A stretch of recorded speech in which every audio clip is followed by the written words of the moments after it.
Okay. I'm listening to the motion to dismiss the Iron Mace and Nexon case in the US.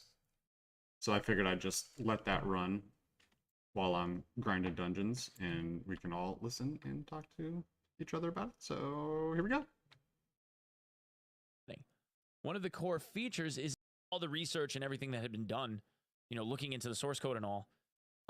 If that's how it came out, I'm sure that they would say, or definitely they would argue that in their response, and they would just file another motion to dismiss based on what happened in Korea, if that's what happened. Iron Mace spent the better part of 2 years developing flagship game. One of the core features is its extraction mechanic, something shared with other games in the genre, but hi, not babe. with the contemplated P3 project or any other game Nexon has developed. Wait, what? Hold up. What'd you say? It's a motion to dismiss for failure to state a claim. What is the motion?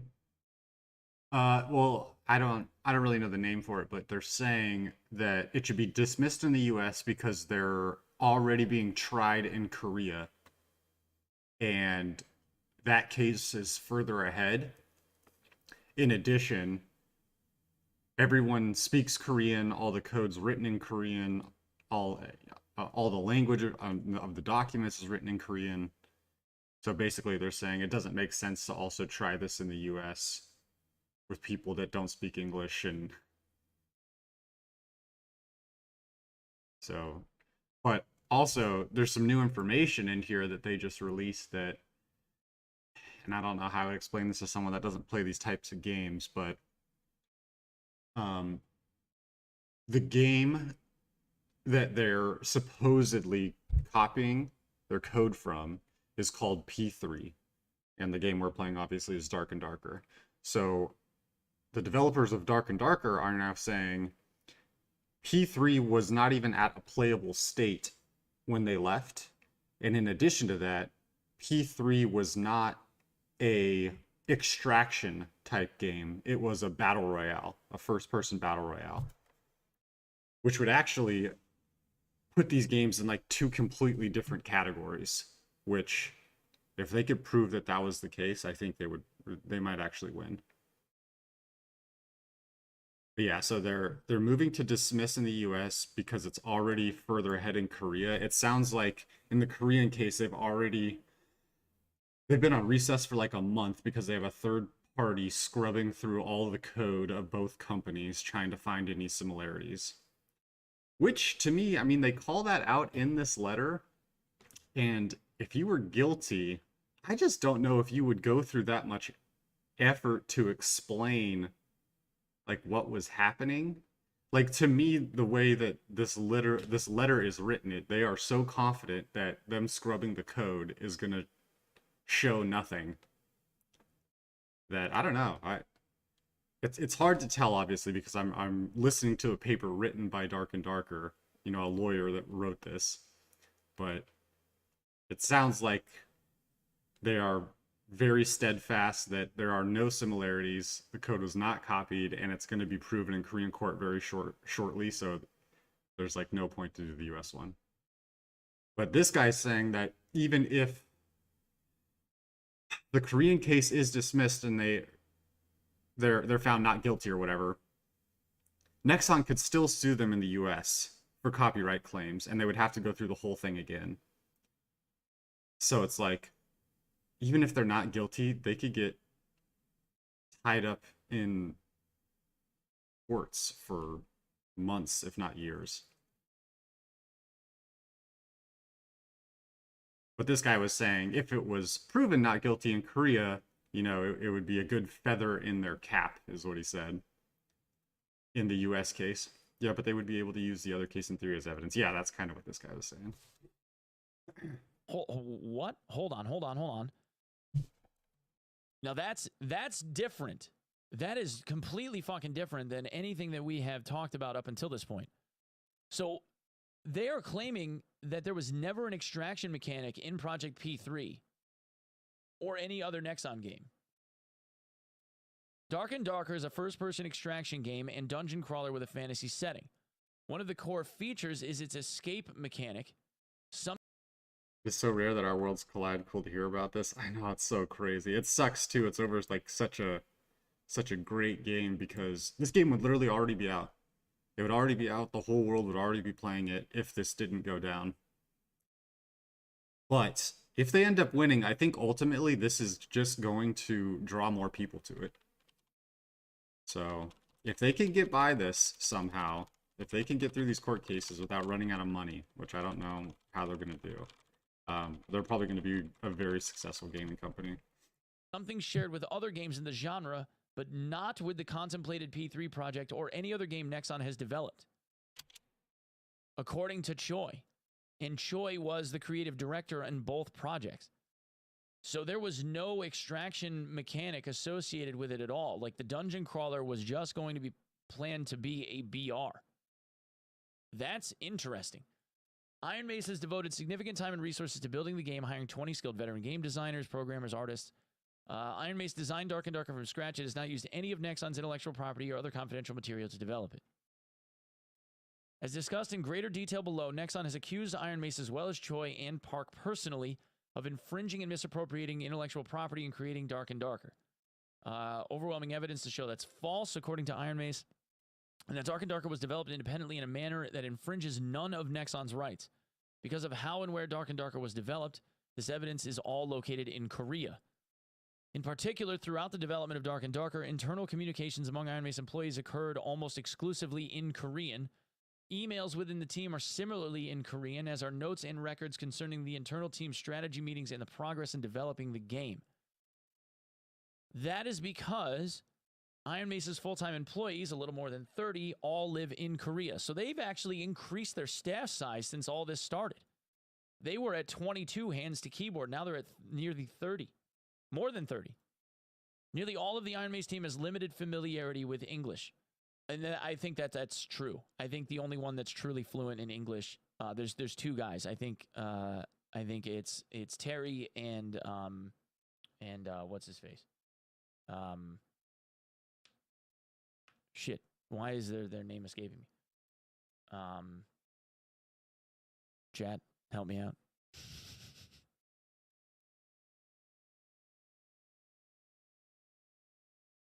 Grayson, yeah. I think it's Grayson and Terry are the ones that are pretty fluent in English. Terry's absolutely fluent in English.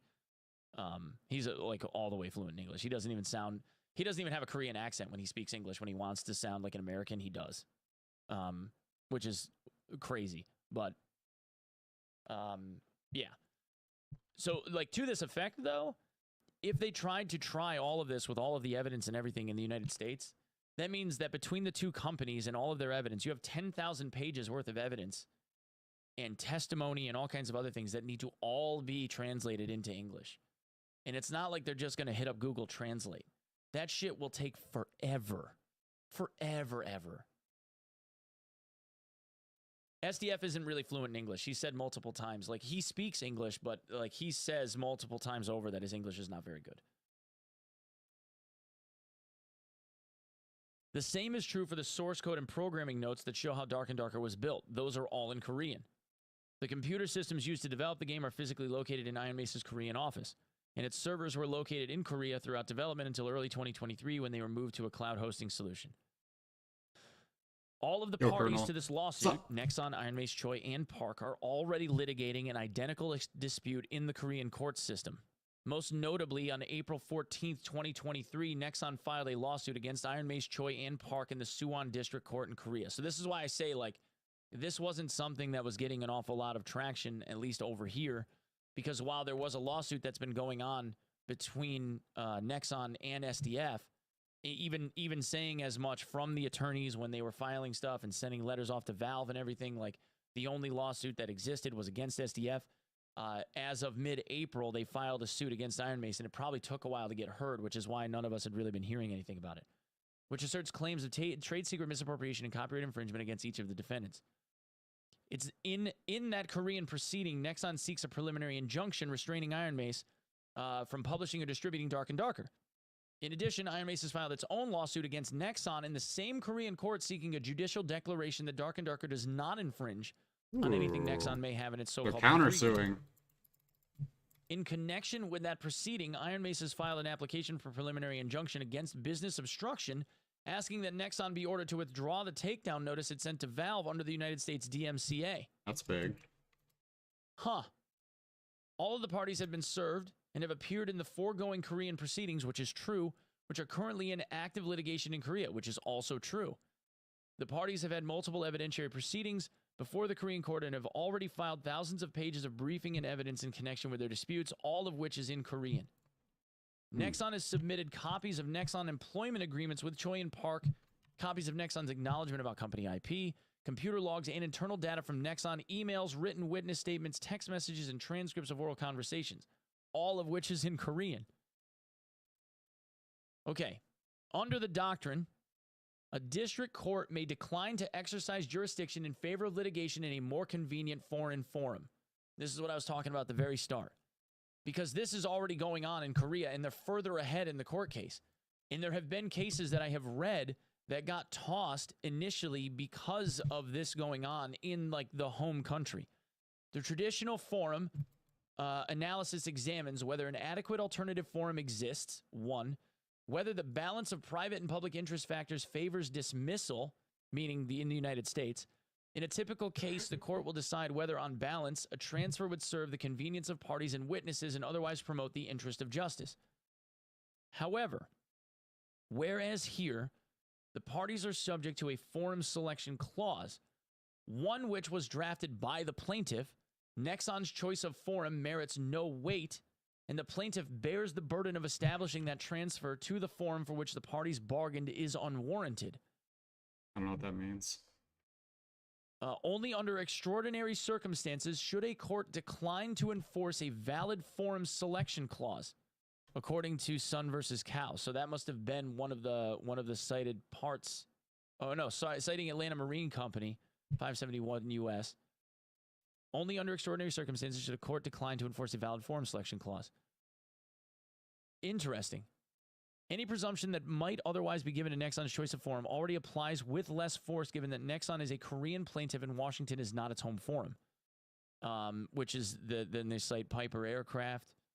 Because the central purpose of any forum non-convenience inquiry is to ensure that the trial is convenient. A foreign plaintiff choice deserves less defense, or less deference. Interesting.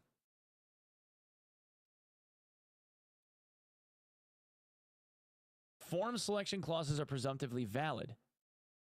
The party challenging the clause bears a heavy burden of proof and must clearly show that the enforcement would be unreasonable and unjust, or that the clause was invalid for such reasons as fraud or overreaching. Here, Nexon cannot rebut the presumptive validity of Korean forum selection clauses that Nexon itself drafted and presented to its employees to sign as is. So, this is actually, this is, I mean, they could be kind of fucked in the U.S., man. Like, this might not actually get heard in U.S. court. I don't know if the judge would keep this. I think she might toss it. I mean, I'm not a lawyer, right? I'm not a lawyer. I say this every fucking video. I'm not a lawyer. I'm not sitting in the court. I'm obviously not a fucking court magistrate. But all of that being said, it makes logical sense. If I'm the party that says these guys are bad, I'm taking them to court. And I take them to court in a country way the fuck over there. And I take them to a court that's next door to my house. And the country way the fuck over there, the other court, doesn't speak the same language that I do. And all of my evidence is in my home language. And the people that I'm suing signed documents that I created and had them sign as a tenet of their employment. I created documents that I made them sign that said if there's any disputes or if we need to like bitch to each other about something and have a third party listen to us and figure out who's right, that's going to be done in my court that's like right next door to my house. We're all agreeing that that's what's going to happen. I can't just suddenly turn around and be like, well, I think I want to go over there too. You know, because like really all you're doing is making the people that are trying to defend themselves have to do both. Right? Like, I'm not entirely sure what he's talking about. He's getting like too deep into his own thoughts, but I'm pretty sure when you sign documents like this, as I started a new company and worked as a contractor recently, and I'm pretty sure in those documents when I come on, I have to agree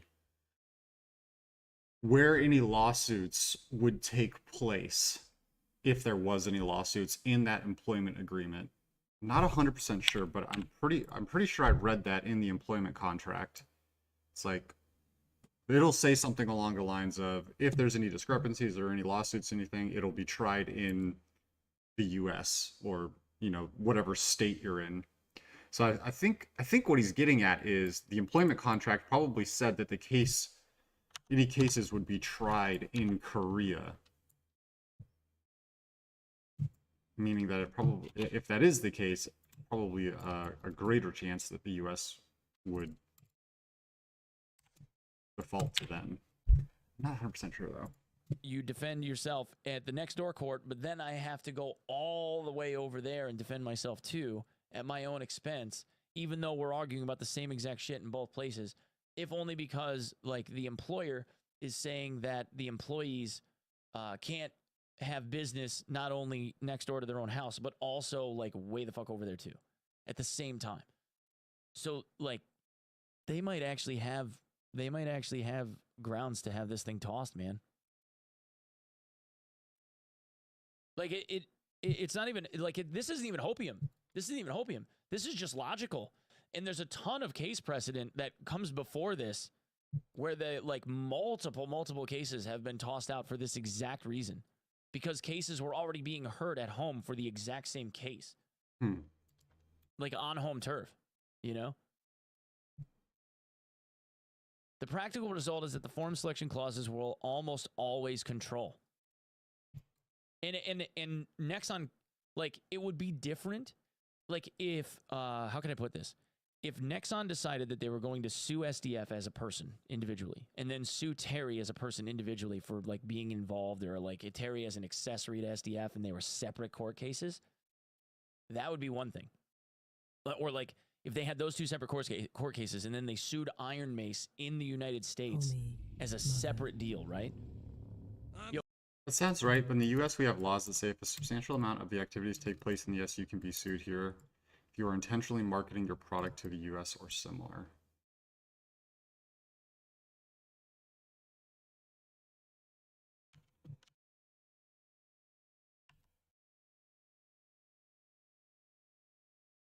Yeah, it's really awkward because Steam is operated out of the US. And that's where pretty much every game tries to list itself.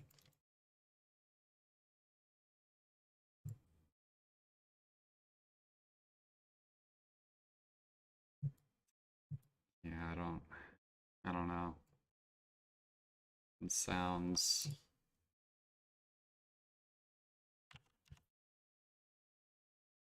I guess it's like, what would the judge do here? I mean, he makes a good point that literally, I think he said something like 80,000 documents would have to be translated from Korean to English. Like, I wonder if that would be enough to just have the judge be like, nah. We'll just wait for the Korean case.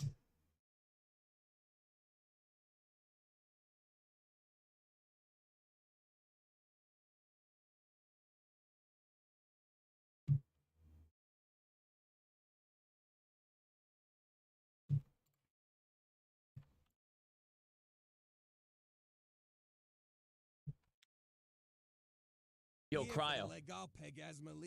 Thanks for the 16 months, man. I think it would be different if they were, like, disconnected, right? Like, if SDF and Terry were being sued in Korea for, like, their involvement with, like, the data theft or whatever that Nexon says that they're doing. Sorry. Straight into an ad. And then they sued Iron Mace for trying to do business. No, that seems like a lot, but haven't a lot of these things already been translated? Well, their game's been translated, but I think what they're saying is all of the emails internally between all the employees talking about strategy and how they're developing the game, all the internal Slacks, all the meetings, the meeting notes, all of those things that I guess are relevant to the case. Like, they're saying all of that is in Korean. I don't think that stuff has been translated yet. Because they have almost 40 employees, 2 of which speak good English. So other than just like the game itself being translated to English, I don't know that anything would be in English.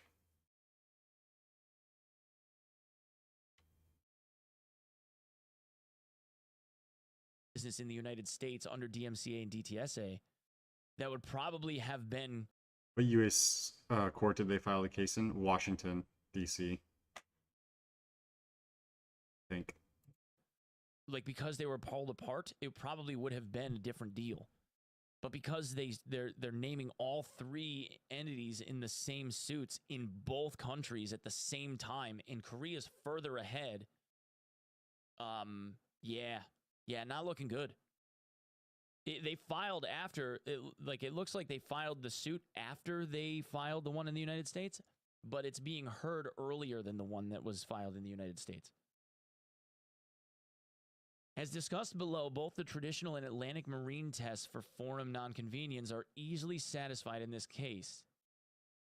Korea is an adequate alternative forum, which they already had agreed on in the signed documents.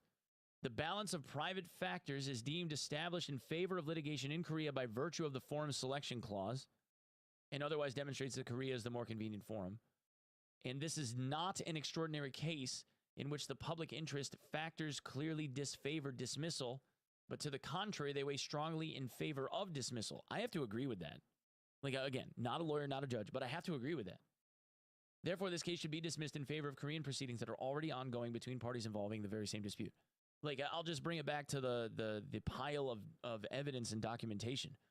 They've already said in the news article from the video yesterday, between the two parties, there were 5,000 pages of evidence each in Korean that the Korean court needs a month to go over, to then have to take all of that evidence and then translate it all into English would take forever. Like, okay, so 5,000 documents. Fucking ever. It would be horrendous to try and get all that translated to English. And like I said, there's no way in hell they're going to trust something like Google Translate to do it all. It's all going to have to be transcribed by, I don't know, some fucking buddy to do it all. And the man hours and amount of labor and the time would be absurd. Absolutely absurd. I think Nexon kind of shot themselves in the foot by trying to lump everybody together at once. And by trying it in both countries at the same time. Because when they originally filed this, they argued that the reason why they needed to file, when they filed the DMCA claim, they argued that it was because of all of the business was being done. And then when the letters came out for Iron Mace to be, for Dark and Darker to be relisted on Steam, like, their whole argument was that, like, this isn't being heard, like, nothing's being heard in Korea. It's only a case against an individual, which at the time was true. But now they've actually filed a full-on lawsuit, like, in mid-April. Yeah. And we know as of yesterday that no motions were granted. Like, there was no injunction granted. Neither party was forced to stop doing anything, and like, business continues. So like I said, like, for Iron Mace, that's a W. And I know that there were a lot of people in the comments that said, like, that's not a win, that's just normal court procedure or whatever. Okay, fine. But if I have a small business and another business is suing me, and they try to get a court to order me to stop doing business so I can't continue working on my product, and the court goes, I don't feel like it, I'm going home and drinking a fucking beer. I don't know about you all, but if that means I get to go to work the next day, that's a fucking win. Like, I don't give a shit who you are, that's a win. I'm going to go home and I'm going to celebrate. So, like, people being like, it's normal court process doesn't mean anything. No, it's a fucking W. As an alternative forum is available where the defendant is amenable to service of process and adequate when it provides the plaintiff with some remedy for his wrong, the Ninth Circuit Court has recognized this test is easy to pass. It's only in rare circumstances that the available and adequate forum requirement is not met. The fact that substantive law in the alternative forum may be less favorable is irrelevant unless the remedy provided is so clearly inadequate or unsatisfactory that it is no remedy at all. So what they're basically trying to say is that the Korean court would have to be so absurdly shitty to figure this whole thing out that it must then move to a different place, meaning the United States. But the argument here is that that can't possibly be true because it's already ongoing in Korea for this exact same case, and all of the evidence is in Korean, and there's signed documentation saying that the parties agreed that they were going to hear this in Korean court. Okay, yeah, so he's saying that there is documentation saying that court cases would be heard in Korean court. So yeah, I don't know how much weight that's going to hold while Steam's being operated in the US. And I mean, they also, like, they had the game on US servers, and I'm assuming the majority of players were in the US, so I don't know if that matters or not. But there is documentation saying that they agreed any court cases would be tried in Korea.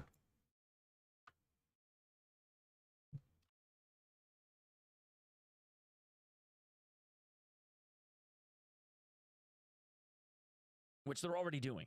So why are they bothering in the U.S.? Here, this low bar is easily satisfied as there can be no dispute that Korea is an adequate alternative forum. Iron Mace is a Korean corporation with its principal place of business in Korea, and Choi and Park are both permanent Korean residents, which is true. Park has dual citizenship. He has a residence in California and a residence in Korea, but Choi just lives in Korea. Not only are Iron Mace, Choi, and Park therefore all amenable to service a process in Korea, but the parties are already litigating this dispute in that country. Nexon has filed a pending application for preliminary injunction in Korea against each of the defendants, which asserts the same copyright infringement and misappropriation of trade secret claims and seeks the same type of relief as it does in this action, namely that Iron Mace refrain from making its video game available to the public. All of the defendants have appeared and are actively contesting Nexon's claims in the Korean action, which has already been the subject of several court hearings. I mean, that's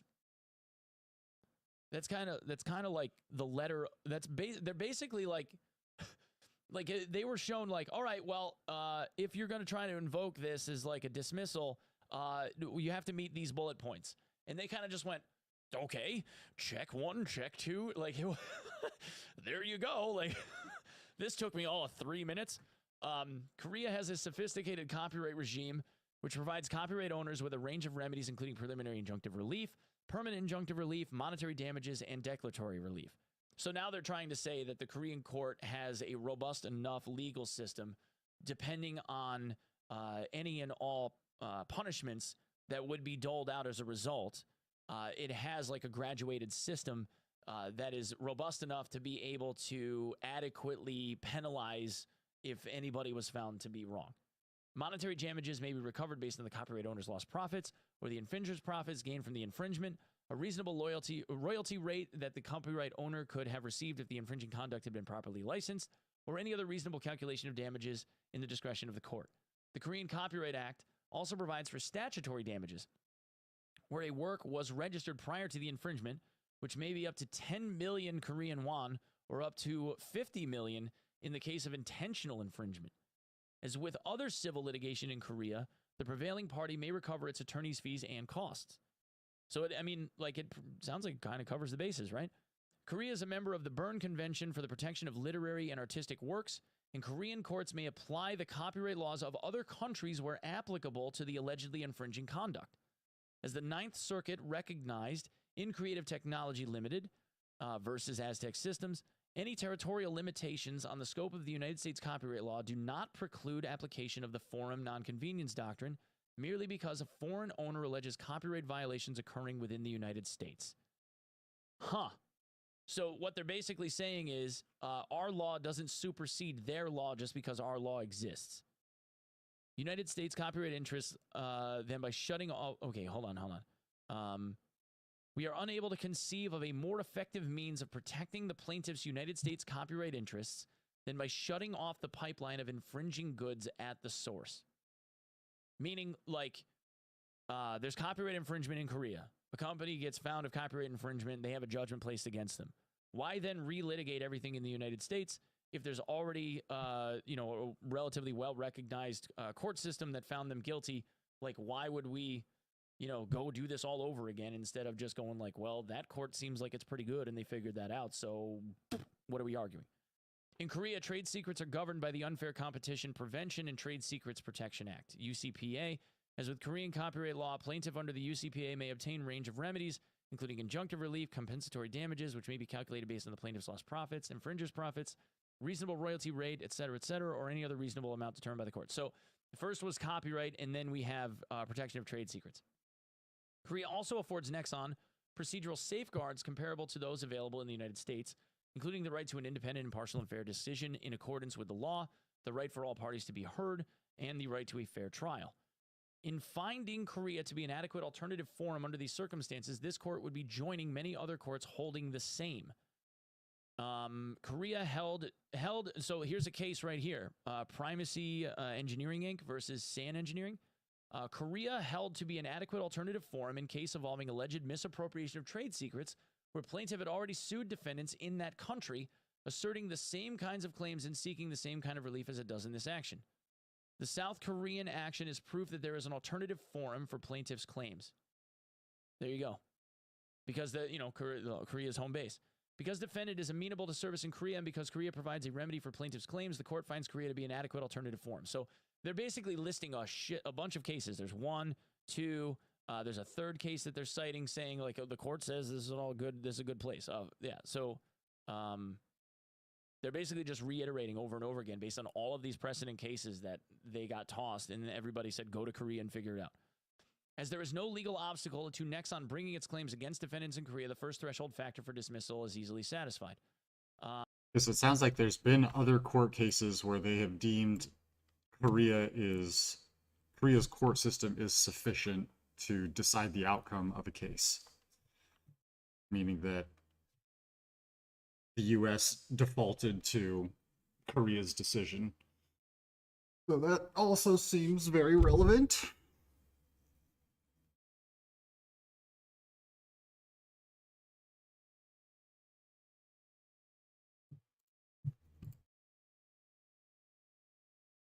Oh man. Korean forum selection clause, parties dispute. Yo, Kumas, what's up? You tried the new stream settings? I swapped the encoder. But I actually think that, so there's only 3 options. I was on one before. Streamlabs support recommended I swap to this one that I posted in Discord, and I think I'm trying the 3rd one now. Is there any discussion whether the law in Korea is in Dark and Darker's favor?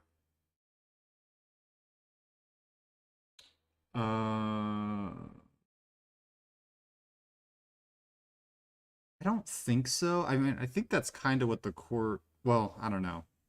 I guess I don't really know how to answer that question. It's not even loading for you? The stream isn't?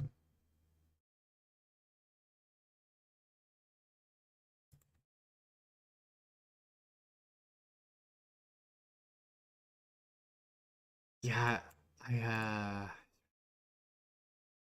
I don't think they've gotten to the point where they've decided if the law is in Dark and Dark, it's in their favor or not.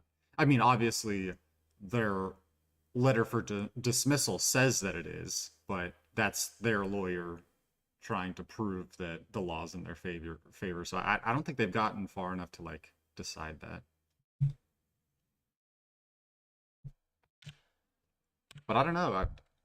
Iron Mace, and I know that they're supposed to, but they still just seem extremely confident that Nexon's like completely full of shit. Oh man, this Thorns build's pretty close. Blowing through the levels now? Yeah, the Nightmare dungeons increasing experience is crazy. I gain about... I gain almost a full Paragon point per Nightmare dungeon I run.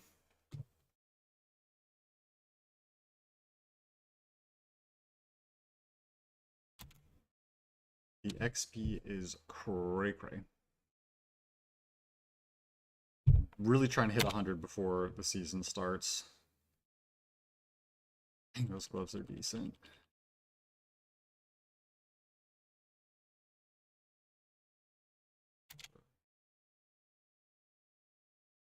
Yeah, we can run one. Brings a shred, overpower damage, willpower, attack speed. I have enough gear for like 5 different sets, but I'm just like so scared to sit down and like comb through all of them and pull the other builds together. Oh dang, those are some juicy gloves. Rather 751.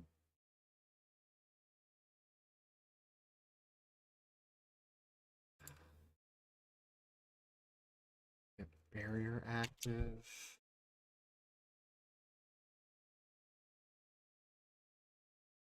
Maybe just stick to one build, do a different one season 1. That's kind of what I'm thinking.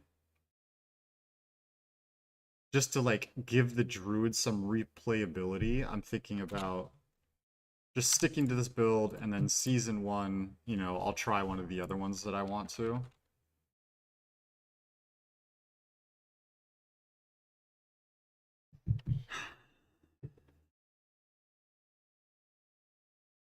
Oh, man, but getting Druid to the playable point again just sounds so rough.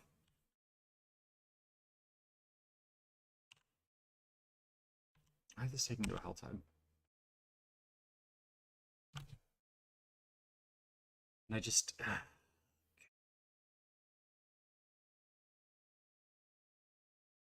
it just doesn't... It doesn't seem like Blizzard's really acknowledging Druid's, like, shortcomings at the moment. So I don't really know if they...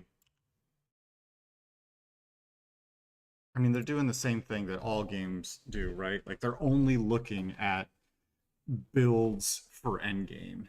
It's like they keep nerfing or adjusting Druid based off of a level 90 character with the best in slot gear being able to clear like tier 100 stuff. Yeah, I mean, I'm sure they're going to rebalance some stuff, but like, for example, the companion skills are completely unusable. There's only 2 resource builders you can choose between. There's only 2 core abilities you can choose between. Like, everything is just... And the problem is I can't really tell if the skills are imbalanced or it's the fact that, like, they only made uniques for, like, 20% of the skills. And for you to be able to run a build, like, you have to have uniques that increase them in some way. So I don't really know. It's so hard with this type of game to understand where the breakdowns are. Where's this shield? Oh my god, I almost just died. Why am I taking so much damage?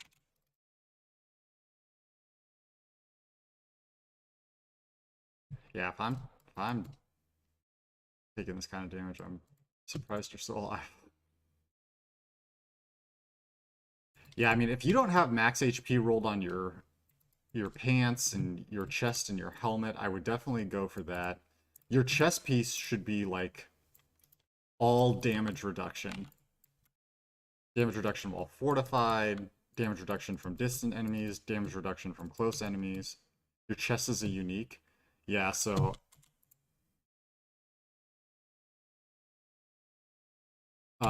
most builds I've come across, at least for me, actually recommend, like, they'll recommend the unique chest piece for tiers like 30 through 45 to 50, but as soon as you get beyond tier 50, they almost have you abandon all the uniques.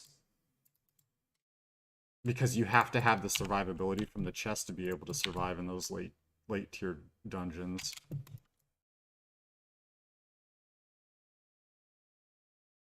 Like, even for my build, my chest piece gives me 2 to all werebear skills, which is like absolutely massive.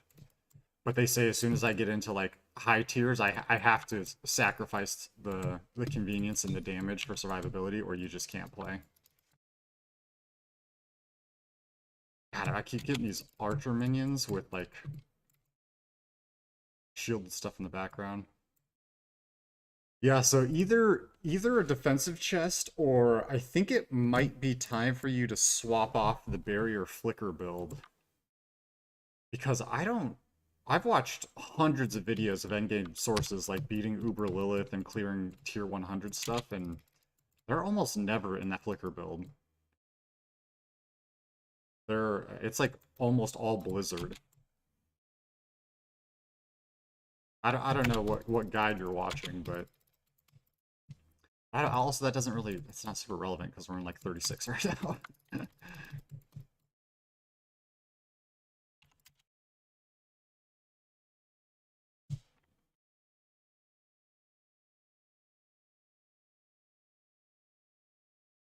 This is a particularly rough one though.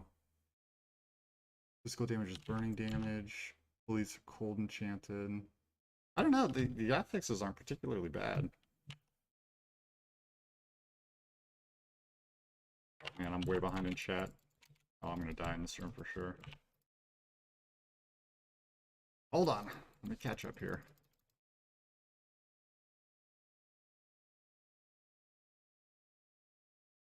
Okay. I want to try Star Siege. Maybe just one build. Maybe Season 1 has a rebalance. I want to try the official hardcore WoW servers soon. Trying to catch up to you. Yeah, official hardcore WoW servers could be cool. The problem is that I just have no interest in being a max level in vanilla again. So it's like I would just be playing to level up, and then as soon as I hit max level, I would put the game down and never play it again. So it's like, I bet you're gonna catch me, dude. You're on your second character and you're about to catch me. I think if you stayed on your rogue, he'd probably already be 100. Okay, I'm gonna bring this case back up. We're not even In halfway. Atlantic Marine, the Supreme Court held that the existence of a forum selection clause means that the balance of private interest factors deemed to weigh in favor of dismissal is a matter of law. A court must deem the private interest factors to weigh entirely in favor of the pre-selected forum where there is a forum selection clause. When parties agree, so here you go. This is Supreme Court decision right here. U.S. Supreme Court.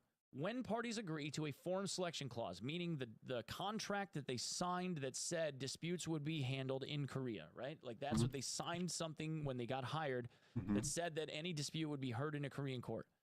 So when they agree, which they did, they waive the right to challenge the pre-selected forum as inconvenient or less convenient for themselves or their witnesses or for their pursuit of the litigation. So they can't just cherry pick where they're going to go here, have it heard if they already agreed this is where we're going to have it heard. Here, Nexon's complaint specifically relies on the fact that Nexon requires its employees to sign an acknowledgement about work-related intellectual property. Pursuant to the acknowledgement about a company IP, any intellectual property rights in the Hey, it's Will from Booker Law. Damn it. If you have a big Steam library like I do, you have a lot of games, you could be entitled to hundreds, maybe even thousands of dollars in compensation from Valve because of their illegal monopoly. And it's super easy to find out if you might be eligible. The company work product created by Nexon employees during the course of their employment originate from and are vested in Nexon. Moreover, Nexon employees are prohibited from using or recreating any content that is similar or the same as the work-related inventions made in Nexon, even after the employees leave Nexon and join another employer. Nexon alleges that the defendants Choi and Park both signed and are bound by this agreement. They did in their own complaint, in their originating complaint, they wrote that like chapter and verse that they signed these agreements and they put dates on them. Nexon also alleges that it enters into an employment salary agreement that prohibits its employees without Nexon's authorization from disclosing to a third party the company's trade secrets or any information acquired during the course. Oh my god. The Kumos just beat the dungeon without me, and I got the unique helmet I've been trying to get this whole time. Holy shit. Dude, I run one dungeon with the Kumos and he's my good luck charm. There it is. Tempest Roar. Finally, dude. It kind of rolled like shit, but that's okay. Damn. There it is.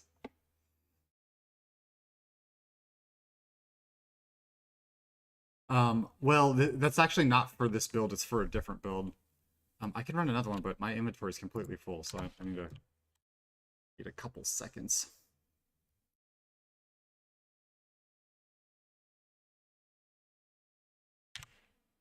Um...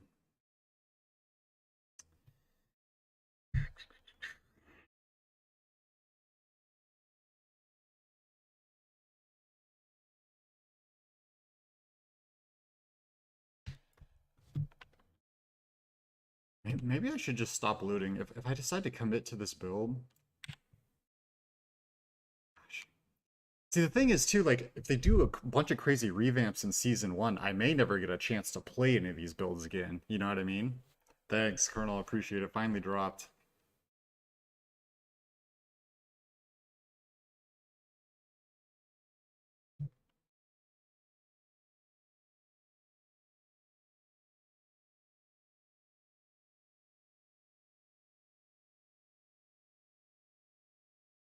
I really like the pulverized build. It's very strong, and it's finally come together. That being said, the resource issues are absolutely brutal. And I feel like this build suffers particularly when I'm playing with other people. Because my resource generation is based off of hitting as many enemies as possible, trying to get earthen power to trigger.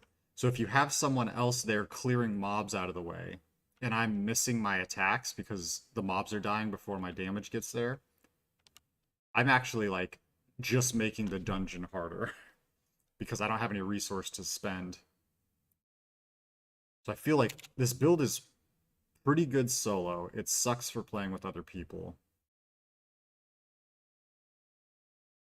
I wonder if there's any world where this is good. Core skills deal an additional 13% damage for each companion skill. It seems like it would be really good.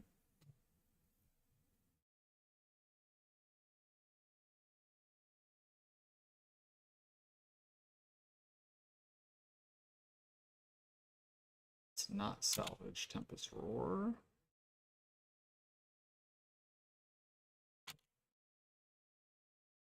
I really need a totem. That's like kind of what I'm missing at this point. Alright. I'm ready to Kumos. Let's do it, dude.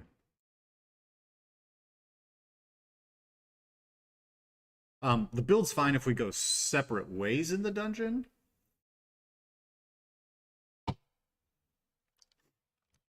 Like, it's good for solo clearing the dungeon. But yeah, if I actually run with someone, I'm like kind of useless.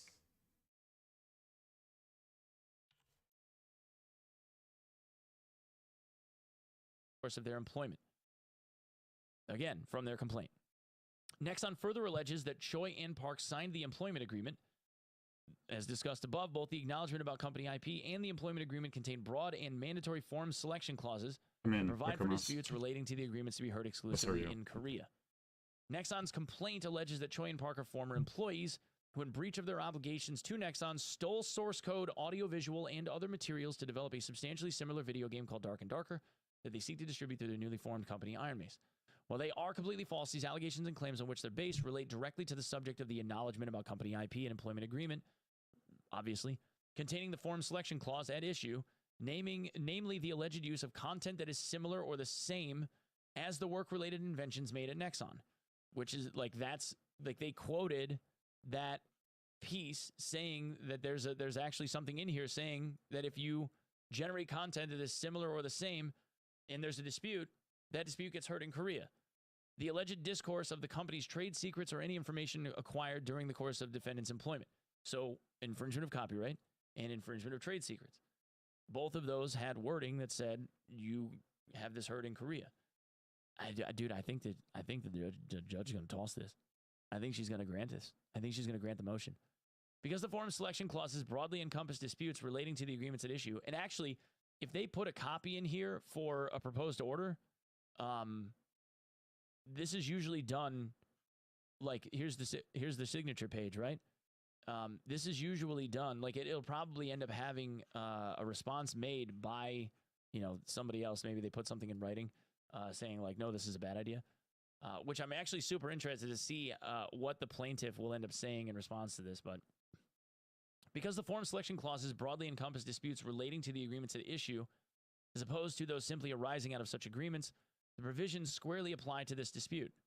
And then they cite another case, Clauses that only refer to disputes arising out of a contract apply only to disputes and controversies relating to the interpretation of the contract, while forum selection clauses that include related disputes do not require the contract at issue to be interpreted to apply.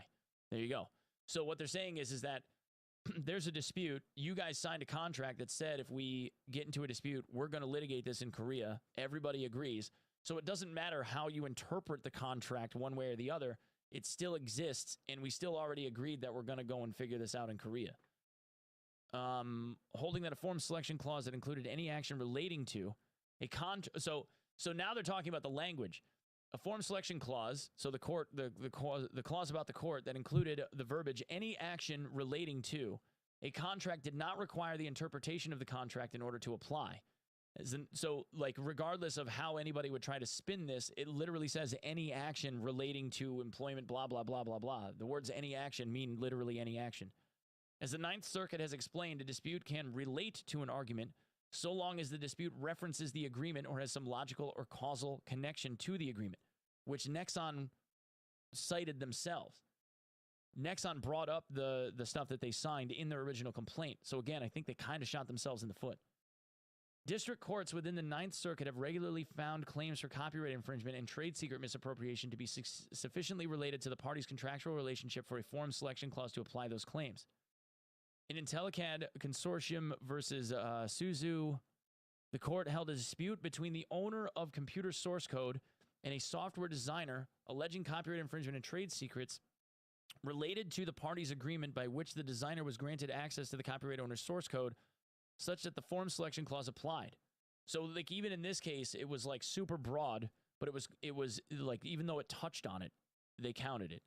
Like, Nexon's complaint here, the plaintiff's complaint in IntelliCAD contained numerous references to the agreement containing the forum selection clause, and as here, but for the parties' agreement, the defendant would have never had access to the source code at issue in the lawsuit. Meaning that's the only difference.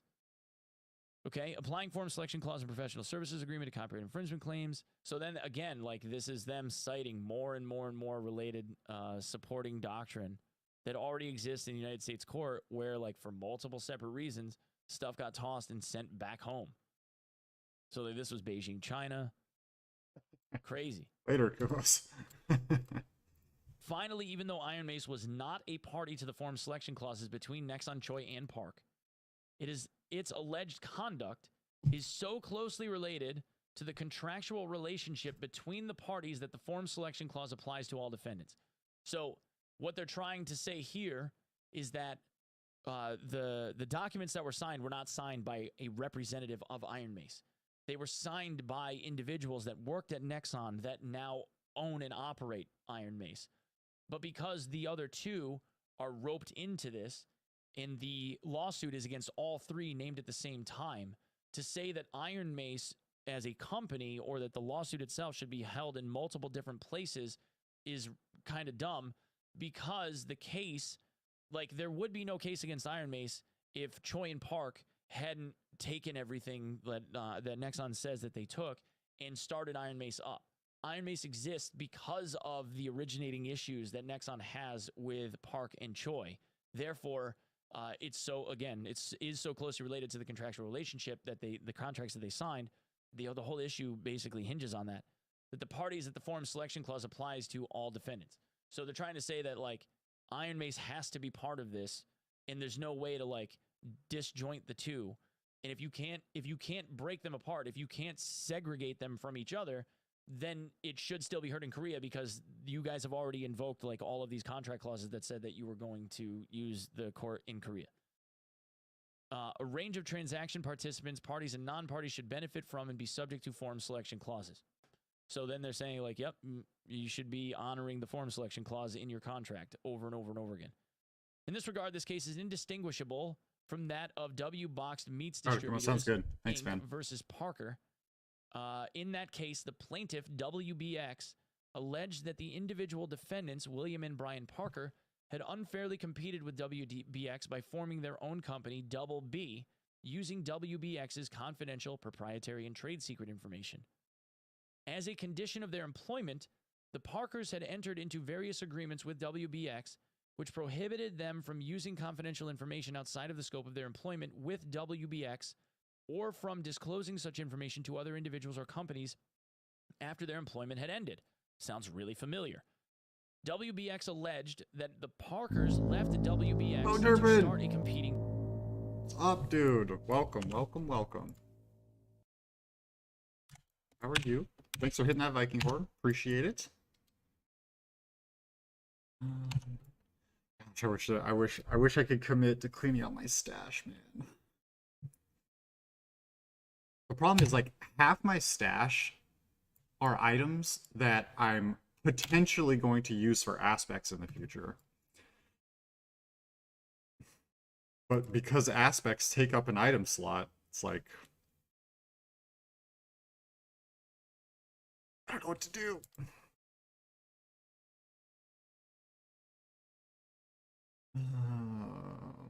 Grizzly Rage, 4 out of 5. It's not even cap.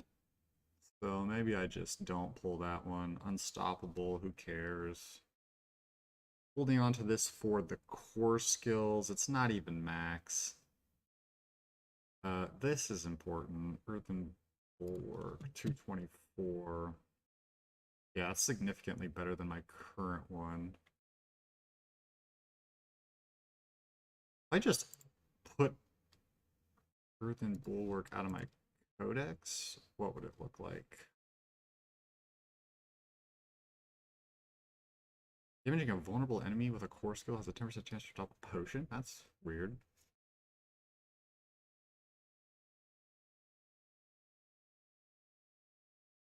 Oh. What the hell? Okay, I gotta go do this, like, immediately. I can just get a way better version by... just doing the dungeon. Let's trash that aspect I just picked up.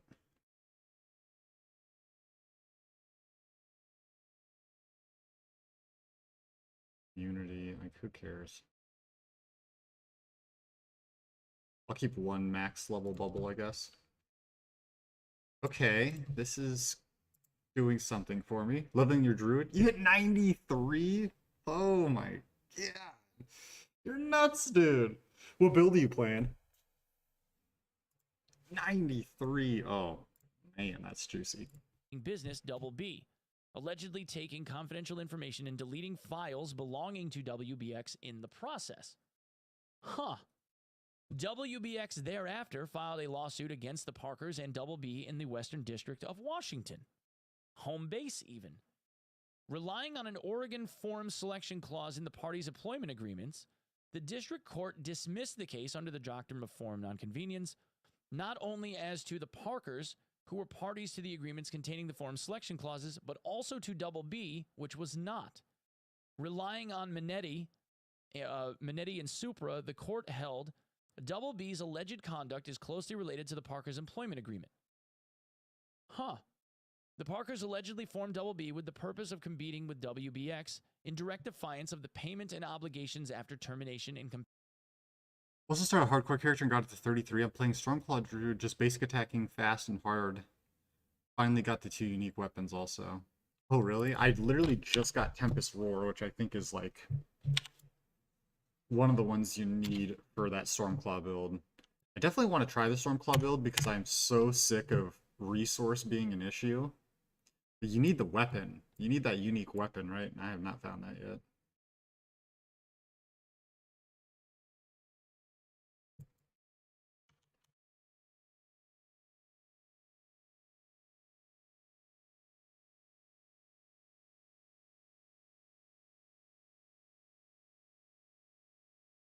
Okay, so all these legendaries are now trash.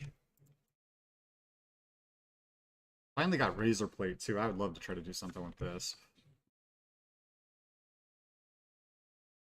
Okay, any weapon, if it's not at least 800 item level, it's just instantly getting trashed. Don't even care what the stats are. Maybe I should just make that a general rule for everything. Like,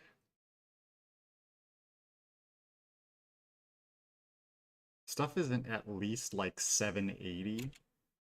It's just not gonna make it into the list. Oh, those are pretty good. 83. Damn, dude, you're actually gonna catch me.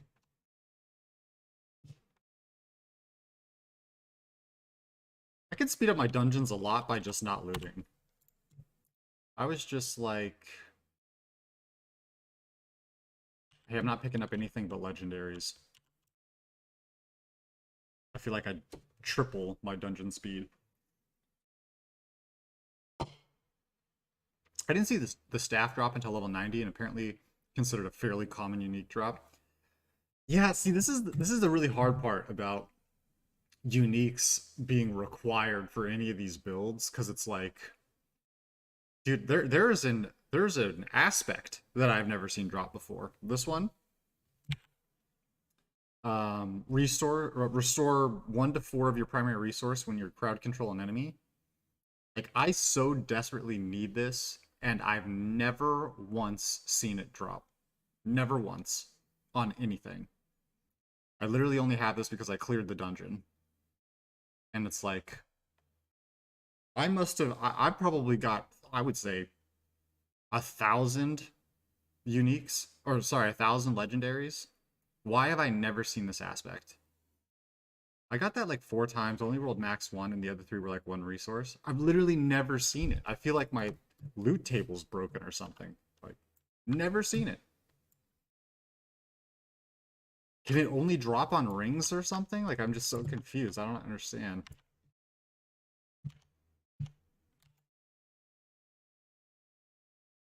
This Alderwood one is so good just because of the layout. Alright,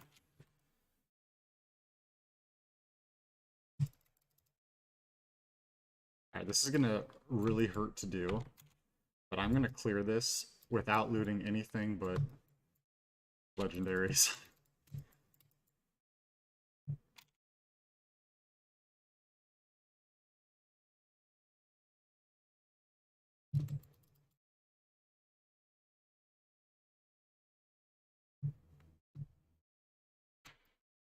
Opal vendor buying rings only might be a good option. Is it a ring only aspect? I don't understand. That's a good call though. Yeah. I don't really get opals very often. Most of the events I find are just like kind of too slow to be beneficial.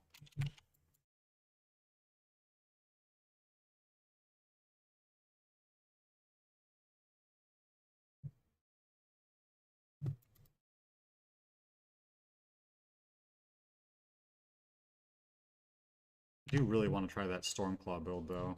I'm gonna grab totems because that is my weakest piece at the moment. Ancestral totems I need.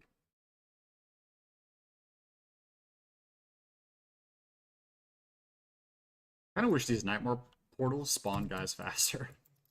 Because it could actually be pretty sick.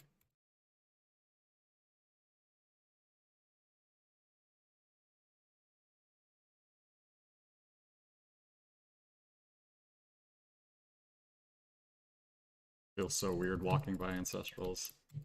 Don't know if I'm gonna get used to this.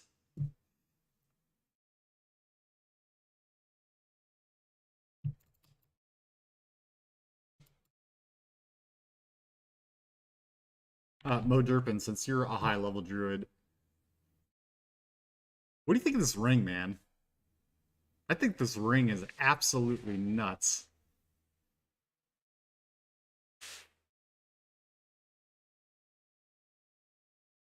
Isn't this thing pretty crazy?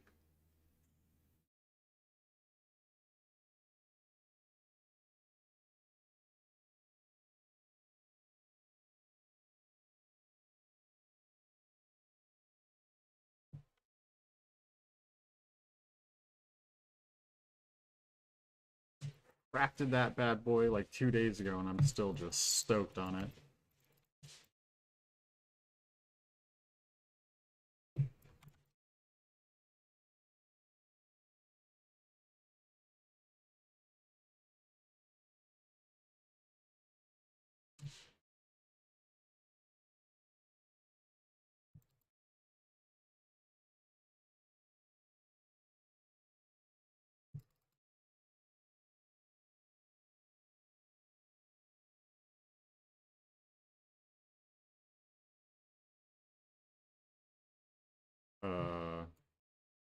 This cursed shrine's bugged.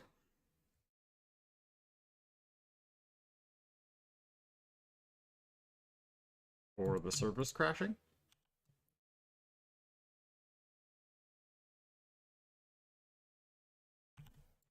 Okay. Interesting.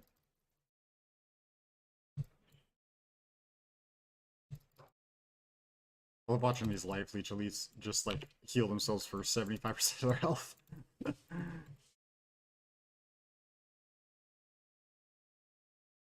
2 totems out of that one. Piece is coming back up. Competitive activities provisions of the employment agreement.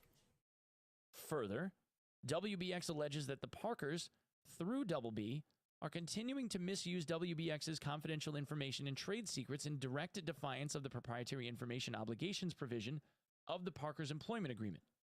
In this way, Double B is closely related to the Parkers' employment agreement because the Parkers are allegedly using the corporation to violate the terms therein. Pursuant to Minetti, the forum selection clause binds Double B. Therefore, any claims against Double B within the scope of the forum selection clause must be dismissed in favor of the contractually form.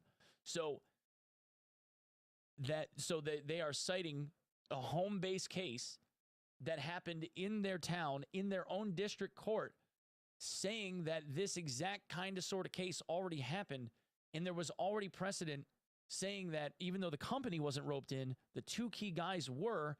Therefore, the company is being roped in, even though the company isn't located here. It's still going to get tried here because this is where all those clauses were signed, and everybody agreed that this was all going to get heard here. That's cool. Here, too, the party's forum selection clause is valid, and both Iron Mace and the individual defendants are entitled to enforce it with respect to all the claims asserted against them in this action. The court's sole remaining consideration is whether the public interest factors so clearly favor litigation in Washington that they constitute extraordinary circumstances. And then obviously they're going to argue we don't know what those extraordinary circumstances are. I don't even know what the fuck they would be. Unless they would claim like persecution, like Iron Mace is persecuting against Nexon in court or something. Like, how do you pull that off? Nexon's the bully. The private interest factors nevertheless weigh heavily in favor of dismissal. Even if the court were to reach the private interest factors, which it need not do under Atlantic Marine, the balance of private interests overwhelmingly weighs in favor of litigation in Korea as opposed to Washington. The private interest factors the court may consider include the residence of the parties and the witnesses. So, private interest factors, residence of the parties and the witnesses. The only person that has a residence in the United States is Terry. The forum's convenience to the litigants. Again, Korea being the most convenient place because it's already all in Korean. Everybody lives there. Access to physical evidence and other sources of proof. All of the evidence is in Korea. There's 10,000 pages of it, and it's all in Korean, plus all of the laptops and all of the servers and everything. The physical, like anything physical is in Korea already and is untranslated to English as far as I'm aware. Whether unwilling witnesses can be In these ads. compelled to testify. So this is interesting too. You know, that maybe it could end up being like an intimidation thing where somebody's way more comfortable trying to talk about stuff in Korea, and then you have to get it all translated. Or if you're in the United States court, then you have to get a translator. Somebody has to like try and speak through the translator for the United States court if there's witnesses involved. The cost of bringing witnesses to trial, obviously there's a cost associated with that because even just with 2 court cases going on at the same time. The enforceability of the judgment, and all of the practical problems that make trial of a case easy, expeditious, and inexpensive. So what they're trying to say here is that in the United States, like, if we could find them guilty, right, or, you know, enforce whatever we're going to enforce on them or say that we will, but then it's possible that in trying to get that enforced between United States law and then whatever goes on in Korea, that there could be, like, nuanced bullshit to argue back and forth over there, so maybe it's not really enforceable. Like, we can shut them off here, but if you wanted to shut it off all the way, wouldn't you just shut it off at the source instead of trying to shut it off in each individual place where you're going to try and argue it? And 7, all other practical problems that make... Oh, yeah, we saw that. Okay. Plaintiff Nexon is a Korean corporation with its principal place of business in Korea. Iron Mace is also a Korean corporation. Choi is a citizen of Korea. Park has been living and working exclusively in Korea since 2005. Insofar as these individual defendants personally participated in blah, blah, blah, Nexon alleges they did so exclusively from Korea. Neither Choi nor Park has ever been to the state of Washington. All of the conduct giving rise to Nexon's claims took place in Korea. Nexon alleges Choi misappropriated trade secrets for P3 out in Nexon's office in Korea to provide servers located in Chosin and Seongnam. I'm butchering the shit out of those names. Both in Korea. As alleged to the complaint, after Choi and Park left Nexon, 9 Nexon employees left Nexon to work for Iron Mace. Each of these employees resides in Korea, as all do the relevant Nexon employees. All the physical evidence is in Korea. The foregoing conduct was allegedly in violation of at least 7 different Nexon company policies and guidelines. Any acts or omissions giving rise to these alleged contractual violations would have occurred in Korea, where the individual defendants work and reside. Each of the documents at issue are in the Korean language. In connection with its Korean application for preliminary injunction, numerous supporting exhibits, all in Korean. Between Nexon and Iron Mace, the parties have already submitted thousands of pages of briefing and evidence to the court in Korea, all of which is Korean. Like it's just like everything is Korean. Because the events at issue in the complaint took place in Korea, the vast majority of discovery in this action will necessarily come from and take place in Korea. This is where both parties are located, the location of the relevant documents, and witnesses, to the extent the witness's testimony could be obtained in connection with a U.S. civil case. Pre-trial depositions of virtually every witness would have to occur in Korea through Korean English interpreters. In order to use any of the relevant documents in a Washington proceeding, they would need to be translated into English, and the translation certified as accurate. That would take fucking forever. Given that the parties in the Korean proceedings have already produced thousands of pages of exhibits, the cost of translating all the documents in this case could easily exceed hundreds of thousands of dollars, if not much more. Completely agree. The man hours to translate 10,000 pages worth of shit would be insane. Not to mention active translation of like verbal testimony. Holy God. Holy God, dude. I don't think it would take If as the long case as he's proceeded making in it Washington, sound. Discovery and trial would likely involve an arduous process of securing the appearance of witnesses without the benefit of this court's subpoena power and transporting witnesses and evidence to the United States. Yeah, and then they're citing a case where this kind of thing had happened and it didn't make any damn sense. Affirming district court's finding that Korea was more convenient form than the chosen form of the U.S. So this is, again, this case talks about bringing people to the United States or all of the evidence involved and how time-consuming and expensive that would be, which affirmed the district court's finding that Korea was a more convenient form. I think they have a really, really hard-pressed case to try and argue that the United States would be somehow more convenient to hear this exact case than the home turf, especially since it's already going on. A Korean court, on the other hand, would face no such difficulty in compelling evidence from unwilling third parties residing in Korea. I mean, I have to agree. In light of these considerations, there can be no dispute that Korea will provide better access to sources of proof and the relevant witnesses, and is a much more expeditious and inexpensive forum for the resolution of the parties' proceedings. Agree. A dismissal upheld in copyright action where design and manufacture of parties' computer software took place in Singapore. Most of the witnesses and documents were located in Singapore. Nexon has already demonstrated that Korea is not an inconvenient forum based on its ongoing participation in proceedings there, including filing for a motion of preliminary injunction. So, like, it's kind of hard to argue that the Korean court system doesn't do a good enough job if you're utilizing the exact court system to enact the provisions that you're trying to get enacted against the people that you're suing, right? You can't be like, well, you know, they done Korea, you know, Korea's Korea, though. Like, you know, the United States, you know what I'm saying? United States law. We don't want this thing offered up on Steam. You know what's really shitty about this, though? You know what's really, really shitty about this? Is that they don't have a verdict in Korean court yet. And the Korean court didn't file any temporary injunction or find Nexon in the right at all so far. But Nexon still filed a DMCA claim to get it removed from Steam. It is possible, and I don't know if this would even be remotely fucking true or not. It is possible 87. that if the dismissal for this is granted, and I actually like, maybe there's a lawyer in the comments or something that will be able to chime in on this. I don't see a scenario where if this gets tossed, like, I mean, if they're like, yep, go to Korea. If this gets tossed, that means DMCA doesn't apply anymore. There is no DMCA claim. There's no more lawsuit. There's nothing more to litigate. There is no court case. If this gets dismissed, I think Dark and Darker goes back on Steam, dude. I think that happens. I don't see why it wouldn't. Well, no, they don't have to. That's the thing. Steam resides in the United States. Valve is a United States company, United States corporation. In order to get something delisted from a United States corporation's marketplace, like it is, digital goods or whatever, they have to invoke United States law.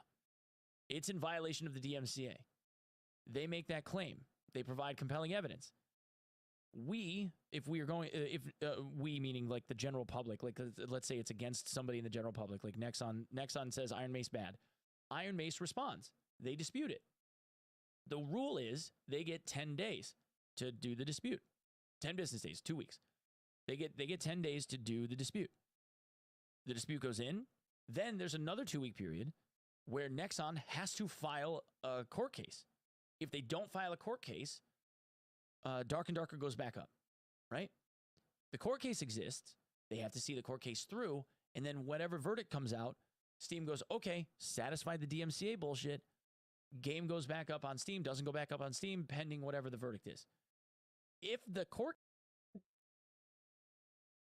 Why don't they just go to Epic?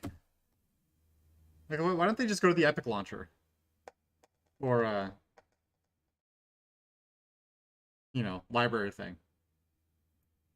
Like, while it's DMCA'd on Steam... I mean, I don't know, maybe the DMCA applies to both.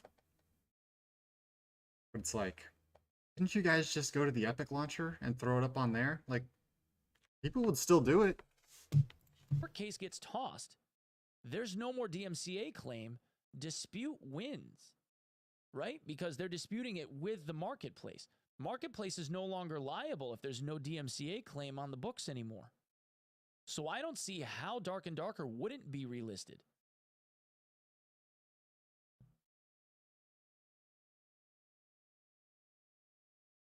Nexon can appeal. Yeah, sure they can.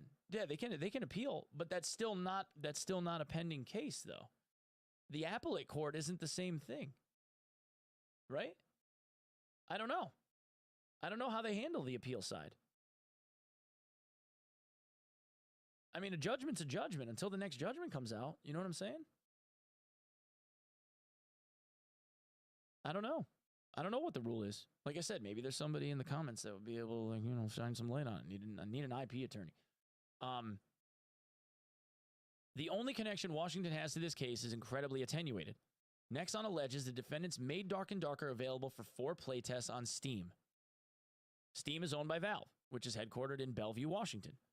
What Nexon's complaint does not disclose, however, is that pursuant to the takedown notice sent by Nexon under the DMCA, Valve removed Dark and Darker from Steam nearly 2 months before Nexon ever filed this lawsuit. That's true. That is true. Interesting. Valve's location is largely irrelevant to the claims asserted against the defendants. Defendants are accused of misappropriating trade secrets in Korea and distributing an allegedly infringing game worldwide. Indeed, the only reason Nexon filed its lawsuit in Washington was because Iron Mace was required to submit to this court's jurisdiction as a condition of serving a DMCA counter notification in which Iron Mace vigorously disputed Nexon's copyright infringement claims. Okay, so yeah, interesting. So I was curious why they were trying so hard to get this thrown out of the U.S. court system, and it sounds like because the DMCA is in the U.S., if the U.S. court decides that the Korean court can settle the dispute, then I don't think the DMCA is valid anymore, therefore meaning that they could relist on Steam. So I was wondering why they were trying so hard to get out of the U.S. court system, and I think that's why.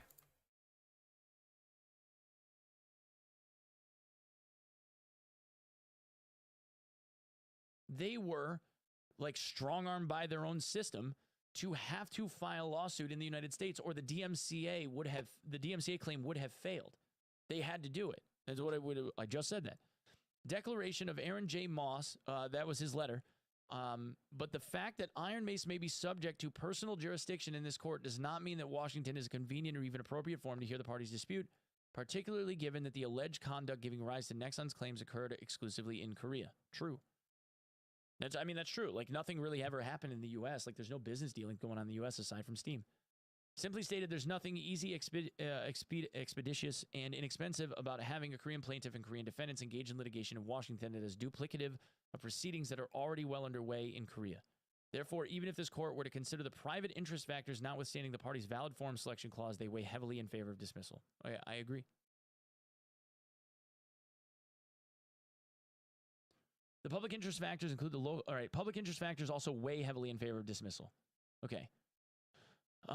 Local interest of the lawsuit, the court's familiarity with governing law, the burden on local courts and juries, congestion in the court, and the courts are resolving dispute unrelated to the forum. So these are the things that they take into consideration if something's going to get heard like remotely versus like locally. Most convenient, right? As discussed above, because the relevant conduct allegedly giving rise to liability occurred in Korea, there's no local interest in having this matter resolved in Washington. In confronting a nearly identical set of facts, the Court of Appeals in Creative Technology concluded that the public interest weighed in favor of dismissal.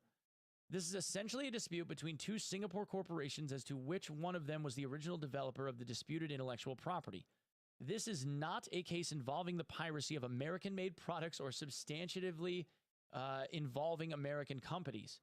As such, the United States' interest in resolving this controversy and the relation of the jury community to this controversy are extremely attenuated and do not sway the balance against dismissal. Dude, Aaron Moss is a fucking attorney, dude. You know? Kind of like how the doc has that caterpillar on his lip. You know, he's got that poisonous caterpillar, but Sequisha's got a fucking mustache. You know what I'm saying? Like, that's how this is. Like, Aaron Moss is a fucking attorney. Retaining this action would impose considerable and unwarranted burdens on Washington and its citizens, whose tax dollars would have to support the expense of trying this case and whose time could be taken up by sitting as jurors. Gulf Oil Corp versus Gilbert. The jury duty is a burden that ought not to be imposed upon the people of a community which has no relation to the litigation. I mean, that's fair. That's fair.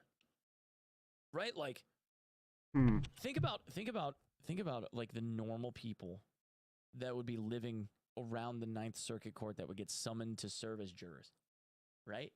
Like, yeah, you might get like a hipster or two, but the vast majority of the people that would be sitting on the jury actually hearing this case aren't going to know fuck all about Steam. They're not going to understand any terminology related to anything that Iron Mace or Nexon has going on. They're not going to have any understanding of any of it. And to boot, then they're going to get told that all of this is going on in Korea. Like, if I'm a juror, I'm like, wow, the fuck am I talking to you about a Korean company? You know, regardless of where you come from. I mean, that's a solid point. The court would likely have to deal with foreign discovery issues, which will be time-consuming and potentially impose significant delays. I mean, there's no way it wouldn't be delayed. If the case proceeds to trial, there's also the need to assure the translation and testimony from foreign witnesses is accurate, which could impose significant costs on the court. The complexity of this case ensures that the trial will consume a significant amount of court and litigant time and resources and impede the ability of local litigants to try their cases in this district. I mean, they will live in a courtroom for this case for like 6 months. There's no way it wouldn't. Given the lack of nexus between the conduct underlaying this dispute and Washington, He's making it sound like it would take them years to translate these documents. Like, all it would take is someone fluent in Korean and English sitting there reading the document word for word to someone else that knows English and translating it. Like, it just wouldn't take that long.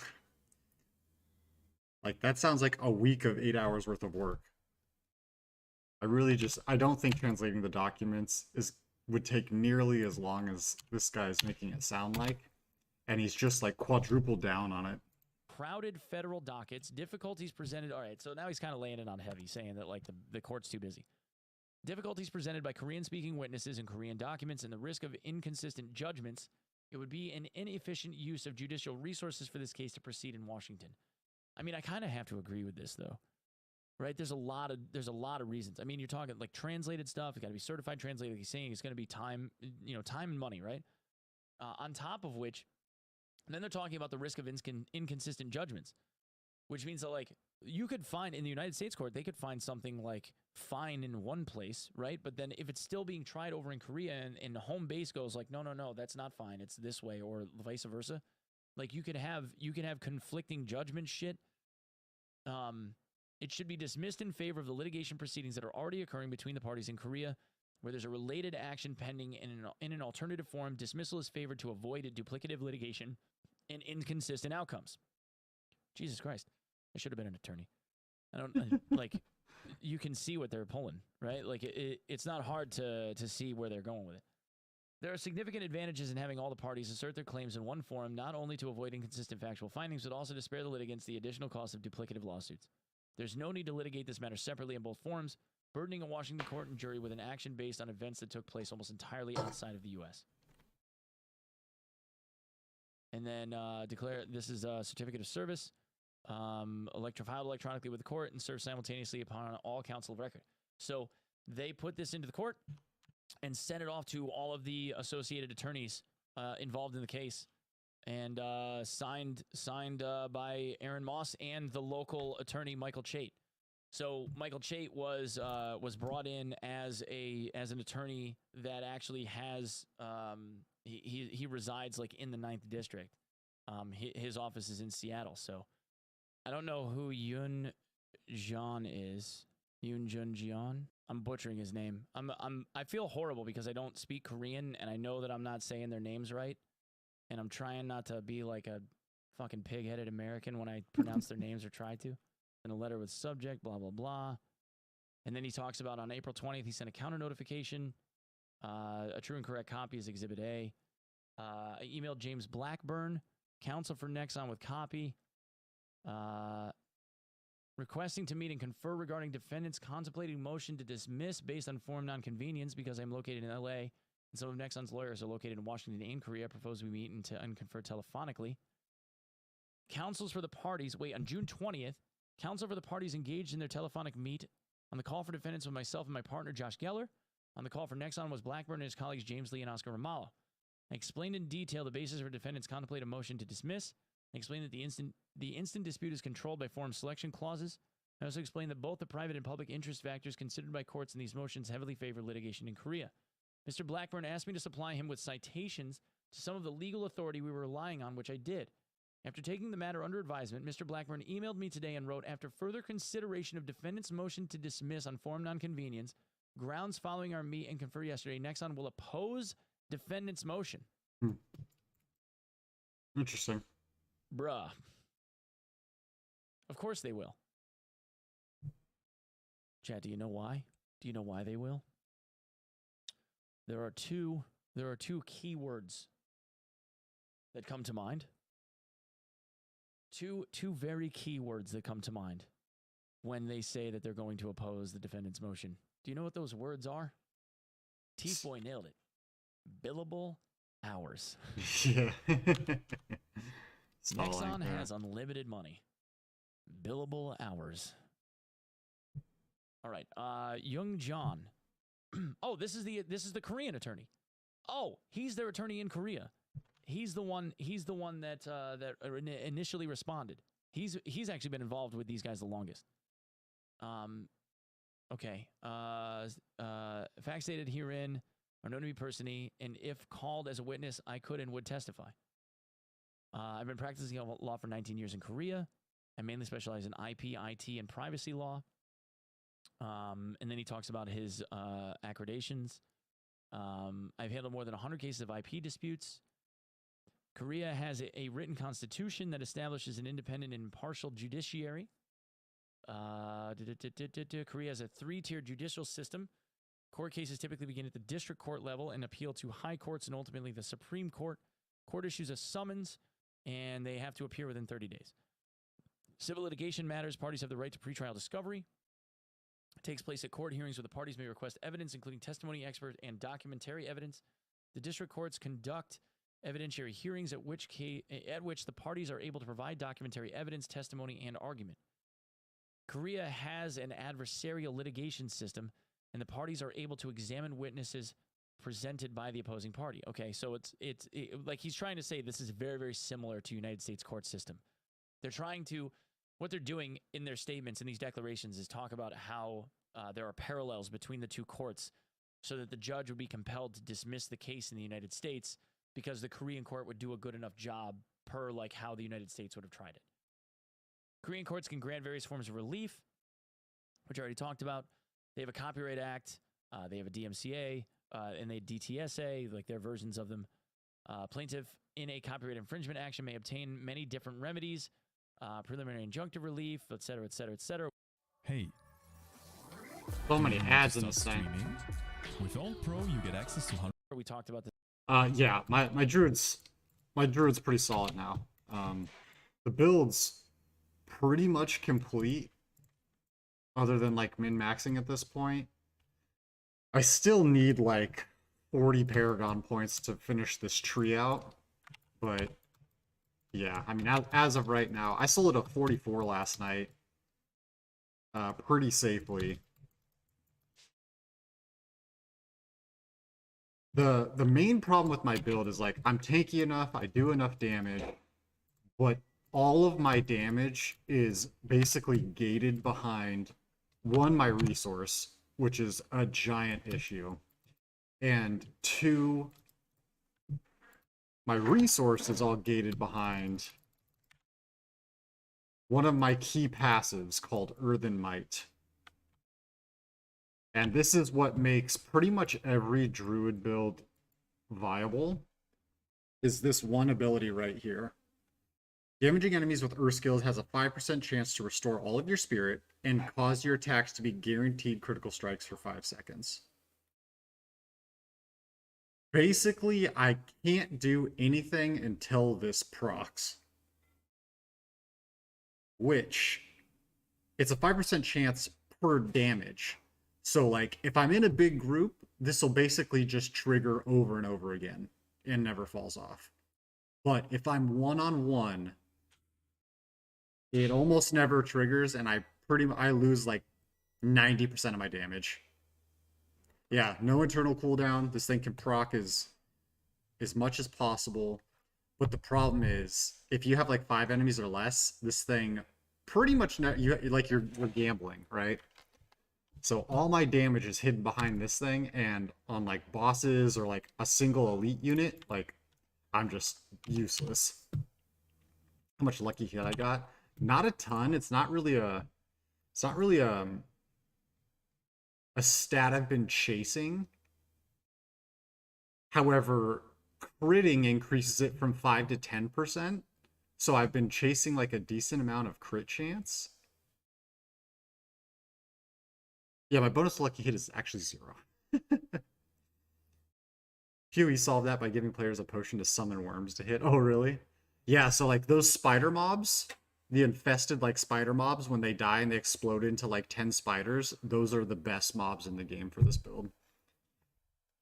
Yeah, I actually have no lucky hit chance, but because it increases based off of crit, so this chance is increased by 10% for critical strikes and 10% if the target is stunned, immobilized, or knocked back. Unfortunately, I'm not stunning, immobilizing, or knocking anything back currently.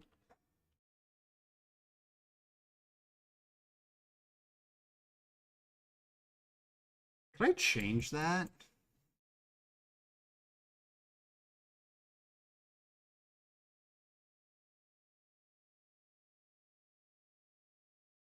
I mean, Boulder would knock things back, but that just...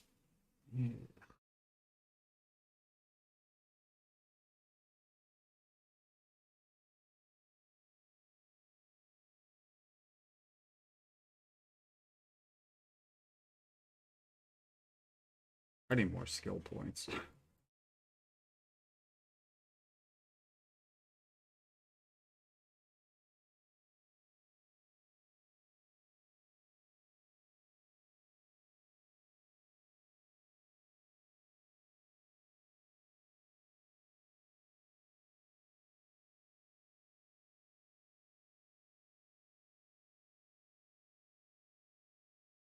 Your pulverize is 12, backlash is 5.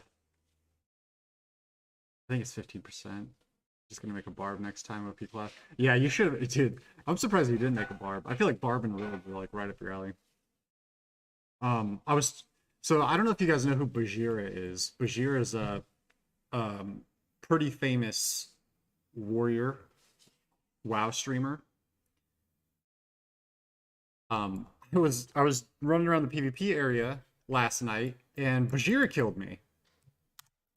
He's got a level 100 barb, and he just sits in the PvP zone all day. So I hopped into his stream, and he was live, and sure enough, he killed me. And we were talking, and he was like, I was telling him, I was like, dude, no matter what I do, I cannot get through a barb's fortify, and barbarians always one-shot me, even with all my cooldowns up. And he was saying, yeah, Hammer of the Ancients, which every barb I've ran into is using that build, is bugged right now. And for some reason, the shockwave that comes out of Hammer of the Ancients is doing way more damage than it actually should be. So I was like, damn, that actually makes a lot of sense, because Barb is the only class that for some reason can just one-shot me through all my defenses every single encounter. It doesn't matter what level they are. So I guess Barbarian's like completely broken right now. I've never heard anyone address it other than Bajira. He was like, yeah, I mean, like, they haven't said anything about it. Hopefully they fix it, but so yeah, that's why barbs are just like absolutely dominating PvP, apparently.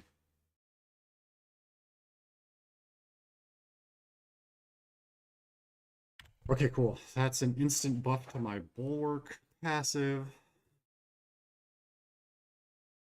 This already, and then these were the cited things in the motion. And then they talk about trade secret misappropriation, active litigation in Korea between the parties. Okay, parties to the U.S. litigation are already litigating identical disputes in the Korean court system. On March 31st, filed a lawsuit against Nexon. On March 31st, Iron Mace filed a lawsuit against Nexon in the Suwon District Court. The lawsuit. Iron Mace filed. Oh yeah, so I don't know if you guys caught that earlier, but Iron Mace is countersuing Nexon. Seeks a judicial declaration that Iron Mace's video game Dark and Darker does not infringe on any copyright that Nexon may have in its so-called P3 game. On April 10th, Iron Mace also filed an application for preliminary injunction against Nexon's business obstruction. Specifically, it seeks to enjoin Nexon. I like how he knows what the bug is, but sits in PvP one-shotting people all day anyway. Yeah. I saw another video from Towley. Towley's a huge WoW streamer also. And he's like, I found a way to build up all the PvP currency without ever having to fight another player. He's like, if you turn off crossplay, it eliminates all players on console. And in addition to that, it eliminates all players on PC that have this setting checked. And I was just sitting there like, why would you tell people that? Like, why would you promote that as like a super famous streamer? Like, obviously that's not how the game was intended. Like, the PvP currency should be based on PvP. Like, you should be forced to engage in PvP if you're chasing after PvP things. And this dude like saw an exploit and like put out a video telling everyone how to do it. I was just sitting there like, it's almost like you're promoting the downfall of a system. Yeah, it's not really a big thing, but at the same time, it's just like, why would you do it? Like, it's really not good for the game. And if I had asked him this question, like, why would you promote that? Like, isn't that just kind of like ruining PvP? Like, do you know how many people are going to avoid PvP zones now just to farm currency by themselves? I'm assuming his answer would be, well, if I put it out there, then maybe they'll fix it faster. Which maybe. I don't know, dude. I don't understand how I get feedback to these devs. Like, the only way I can find to like try to have conversations with these devs about their games is on Twitter. but they never acknowledge like anything that's ever said on Twitter. And the only other avenue I ever see is like they'll point you to some forum on their website. And it's like, it just feels so pointless. It feels so pointless to go to a forum and just like post into the void. Yeah, the Hoda bug is annoying. Hard to pull off on console, but PC is pretty easy. If you miss, the shockwave deals about 500% damage. Oh, cool. Dude, this whole lawsuit is so dumb. Like, what do they expect devs in 2023 to do? All games copy each other these days. Are they supposed to just intentionally make bad games or quit the industry? Yeah, I don't know. It's like, it's definitely it's kind of a rough situation that these guys used to work for Nexon on a project that was similar and then left to go make the same thing.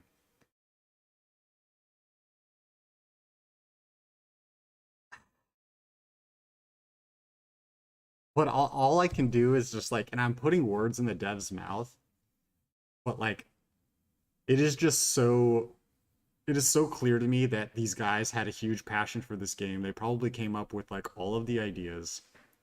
And I guarantee they were sitting in a meeting room with all the execs saying like, oh, this is what I want to do. This is the direction I want to go. It's going to be so much fun, blah, blah, blah. And then the execs were sitting there like, well, how can we profit off of this more? Like, okay, let's put weapons you can purchase. Let's put packs you can purchase and battle passes and shit like that. And I know those guys were probably sitting there hyped off of their lifelong dream they've been working on, just dying inside. Like, these guys are going to ruin my dream.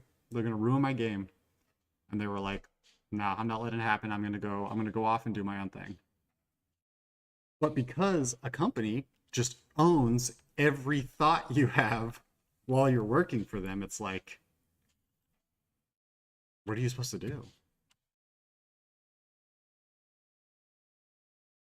Well, after you said everyone's going to do it and run into people doing it, yeah, hopefully. If people do that, hopefully they'll just be finding the people who do it. Yeah, well, possibly, right? But I would think if you're the type of person that's like, oh, I'm going to go farm PvP currency and not do PvP, like if you're actively trying to avoid PvP, you're kind of like filtering yourself into like your own server where everyone has that similar mindset, you know? It's like, if you're unchecking crossplay based on that video to go try to cheese PvP currency, I'm willing to bet that everyone in that zone is doing the same thing, and they probably just don't attack each other. You know what I mean? It's like, it's just a group of dudes all cheesing the PvP system to try to farm up currency so they can get them out. I guarantee they're all just running around high-fiving each other, probably partying up. Chris Wilson, you just talked. Who's Chris Wilson?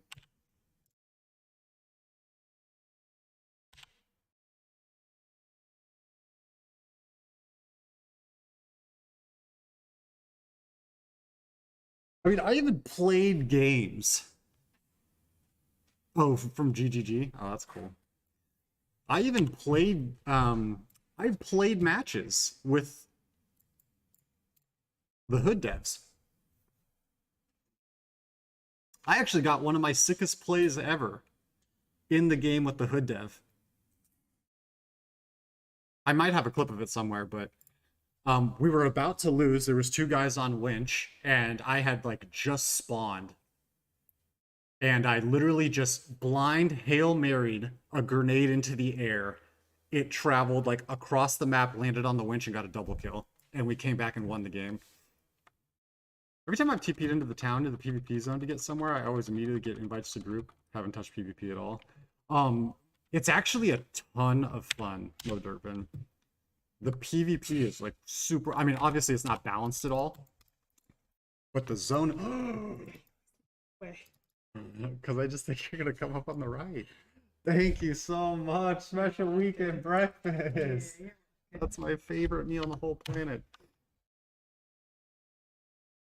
Before they buffed the nightmare sigils, the fastest way to level for me was the PvP zone because the mob density is just so crazy. I mean, you're here while I was hyping it up, so I'm sure you know. But dude, it was crazy how good it was. Like, there are just packs of like 5 elites all over the place, and they respawn within like 30 seconds.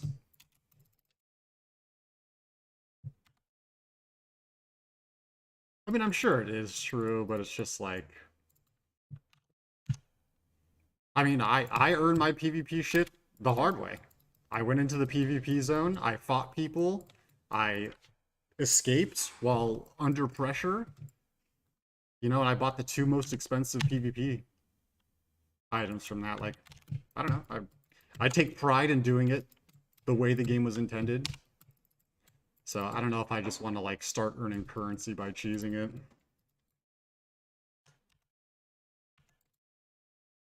Now, unfortunately, it has become less fun because the entire zone is literally just barbarians one-shotting me.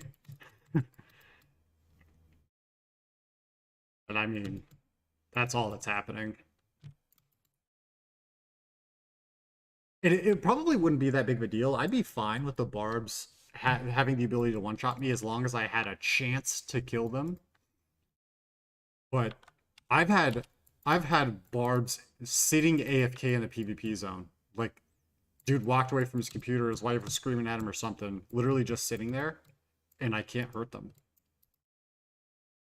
I literally cannot get their health bar to go down.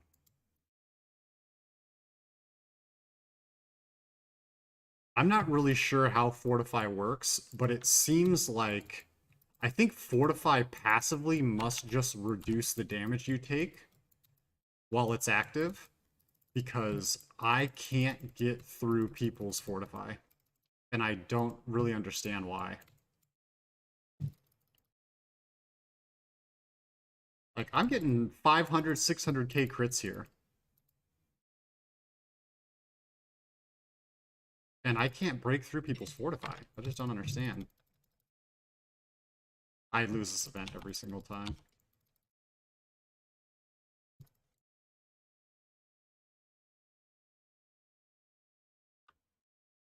There are a bunch of dumb ways to refresh Fort nonstop. Yeah, that kind of seems like what's happening. Like, Source just gets Fort on every cooldown. Yeah, I don't know. Like, yeah, I can't even... I thought you said sources don't give Fortify. Oh no, they don't get Unstoppable. But they do get Fortify.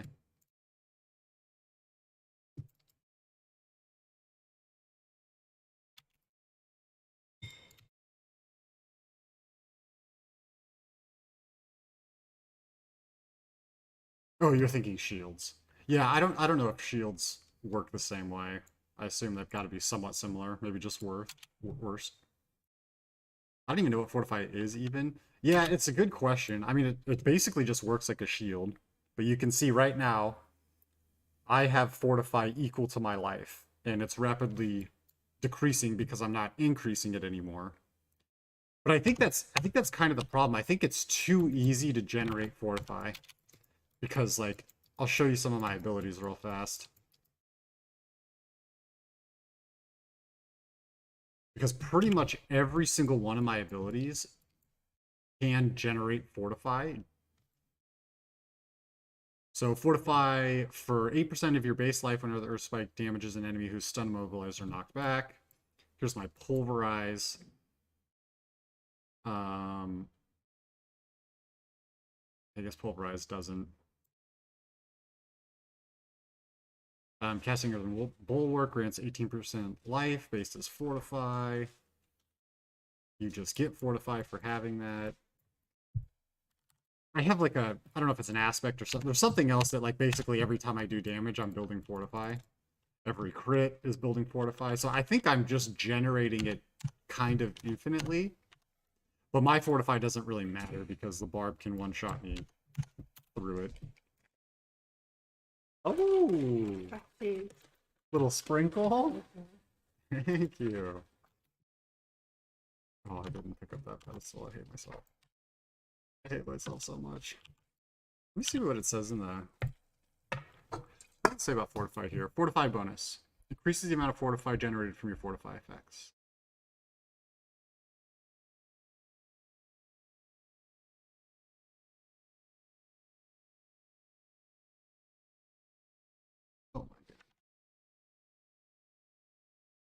Sorry, the stupid lightning one's gonna kill me if I stand here too long.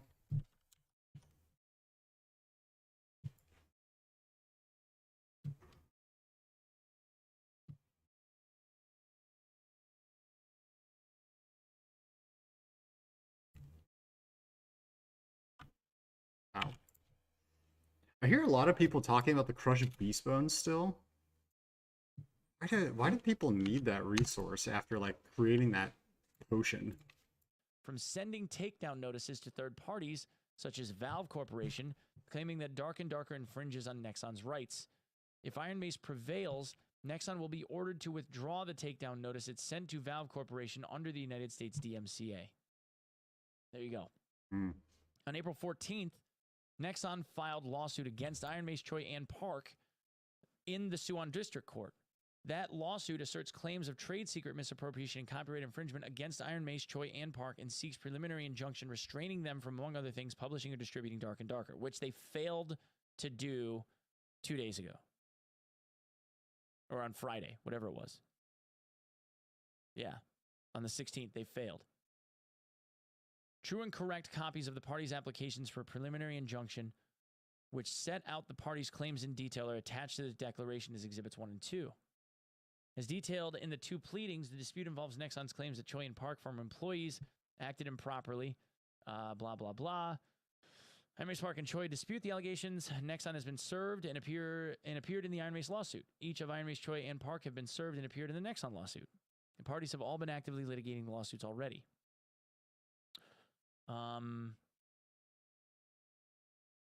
They've already had multiple evidentiary hearings before the court, including May 3rd, May 24th, and June 21st.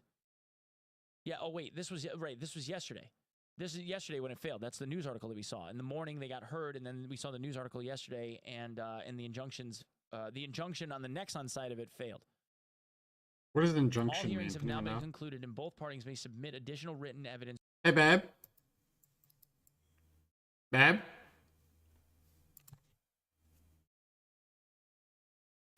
What does injunction mean? So he's saying that on June 20th, the Nexon injunction failed. What does that mean?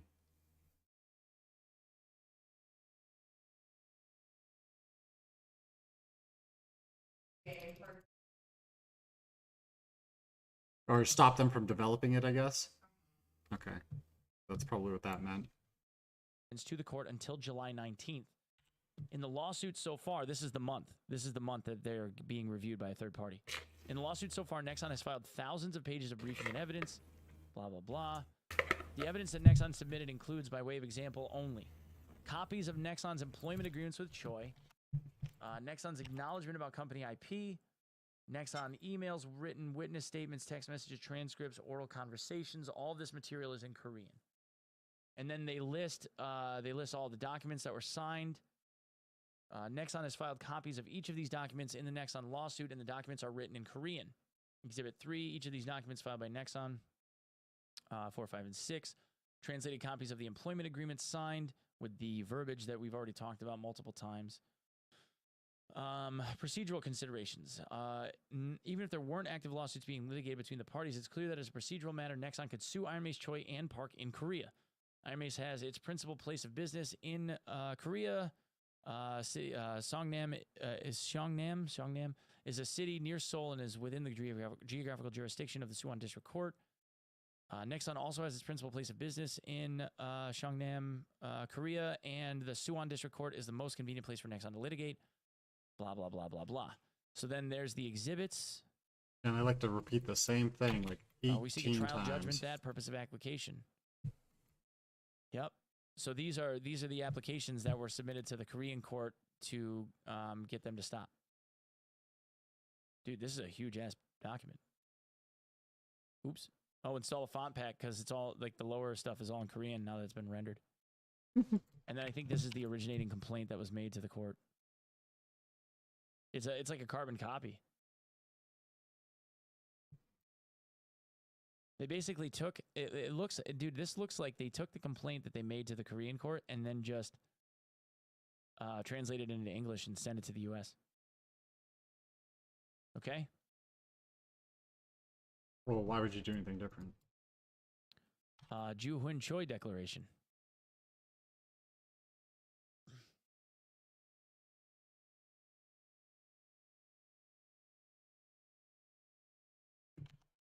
Yeah, as long as this case is pending in Korea, they probably won't be able to release it in Korea until it's over.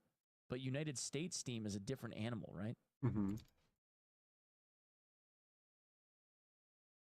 Okay. I'm one of the directors. I'm a citizen of the Republic of Korea. I never lived or worked in the United States. I joined Nexon in 2012 as a programmer. All right, so this is interesting. Here's like an actual statement from them, like filed with the court, and I want to see like if there's timeline here. While working at Nexon Korea, the company and remember SDF is the guy that was like the driving force behind this game being made. He's the creative director. Dark and Darker and Project P3, when he worked for Project P3, are both like products of his brain, more or less. And Terry says as much from interviews, like my first interview when I talked about Terry, like, where's this company from? Like, who's doing what? All that. He said flat out, like, this game is basically FDF's brain baby. So I'm interested to see if there's a timeline that he lays out in this. I currently have no plans to visit the United States. I've never visited the state of Washington. I joined Nexon in 2012 as a programmer. Eventually, I became a director and participated in various other projects during that time. While working at Nexon Korea, the company's offices were located in Seoul, and accordingly, I resided in Seoul and Seongnam to be closer to my workplace. I am currently residing in Seongnam. Okay.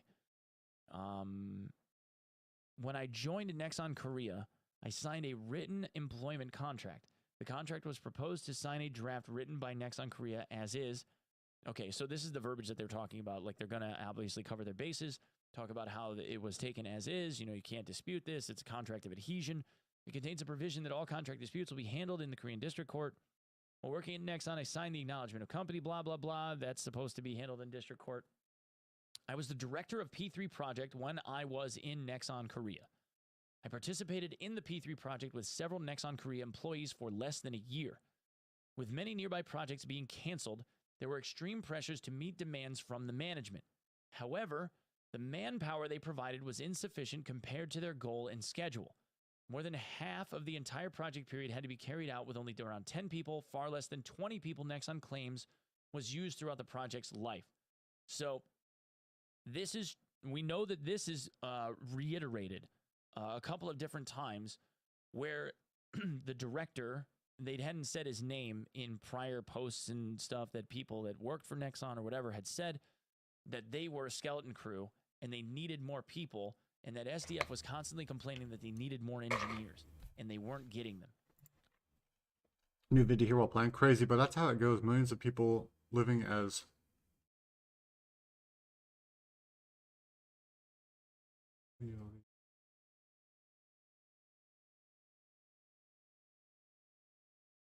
briefly, I don't know what you're saying, dude. Oh, crazy train.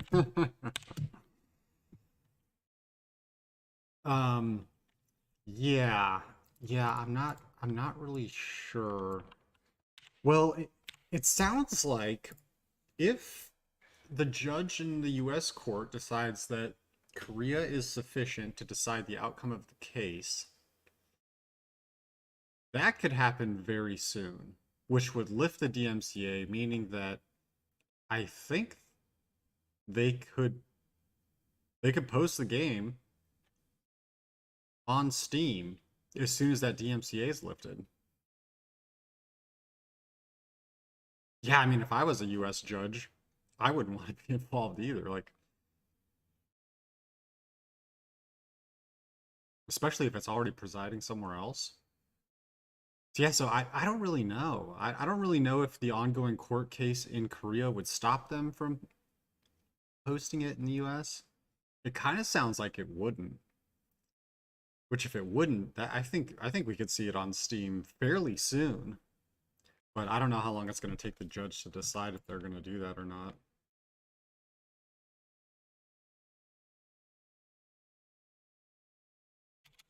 I wish an experienced IP lawyer would just read this and give us their free opinion.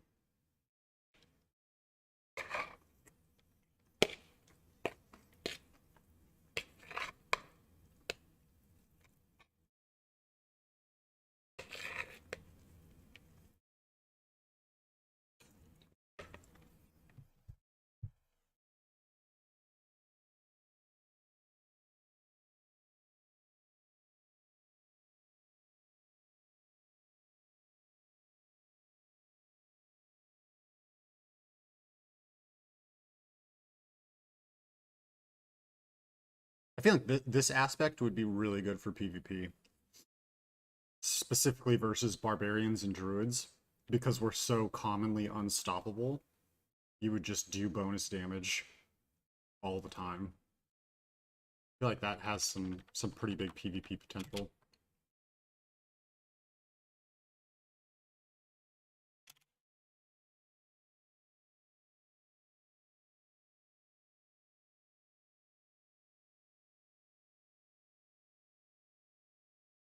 That's a good one.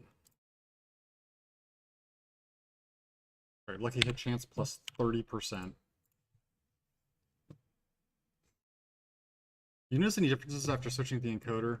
I mean, nothing's obvious, but like I said, man, there's no warning, nothing changes. It's just all of a sudden the Streamlabs software is just frozen and the stream's dead. So I don't know. And like sometimes it happens in 5 minutes, sometimes it takes 4 hours. So it's also not easy to like recreate any of these issues. Although it was more difficult to achieve the goal due to the reduced development efficiency caused by COVID-19 and lack of support, I tried my utmost to meet their demands. Right there, yeah. I won't disclose the confidential details of the project, but contrary to the original plan, the P3 project only developed into a first-person battle royale game using a medieval fantasy background. The P3 project did not incorporate the mechanics of escaping, a key feature of the extraction genre popularized by games like Escape from Tarkov. The P3 project is a different genre. Oh, what is this? Shield of Mount Arete? What is this?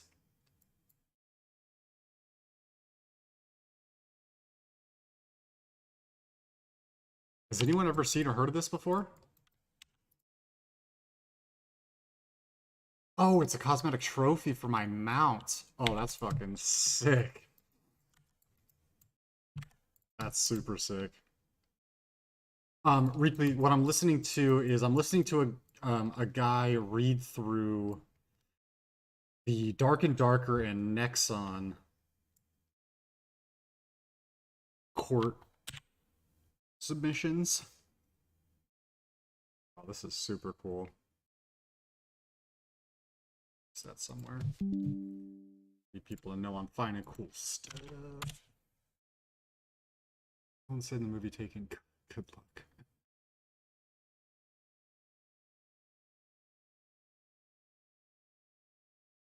Yeah, so basically they submitted a request to dismiss the case in the US, and he's reading through the document, which if this went through would be pretty big for the game. Game than the Dark and Darker that I developed later on at Iron Mace. Until I left Nexon Korea in July of 2021, there was no near complete version of the P3 game. During my departure from Nexon Korea, I completely deleted all trade secrets or sensitive information that Nexon Korea deemed problematic, and I have not retained any such information to this day. All the Nexon Korea employees who participated in P3 worked in Korea and communicated with each other in Korean and conducted all aspects of their work in Korean.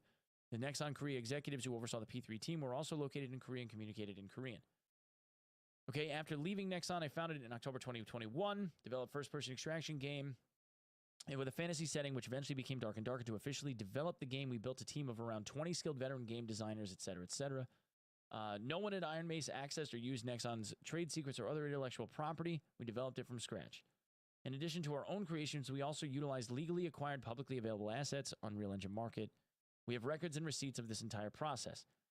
Iron Mace headquarters is located in the Republic of Korea. I'm not even going to try to do that. We have a little more than 30 full-time employees who all live in Korea. So they've been hiring through all of this shit. They must have gotten some good investors, dude. Because they haven't been making any money, but now they've got 30 guys. When I talk to them... The thing that I just really can't get past with this whole case is that the claim that the game is similar is like entirely based on the assets that they're using, which anyone can use those assets from the store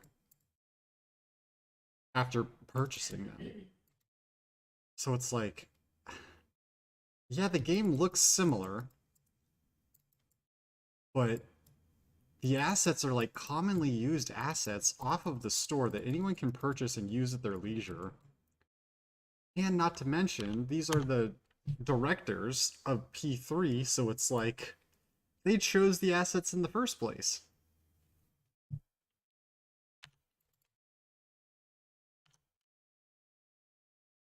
I don't know if, I mean, I guess the classes being the same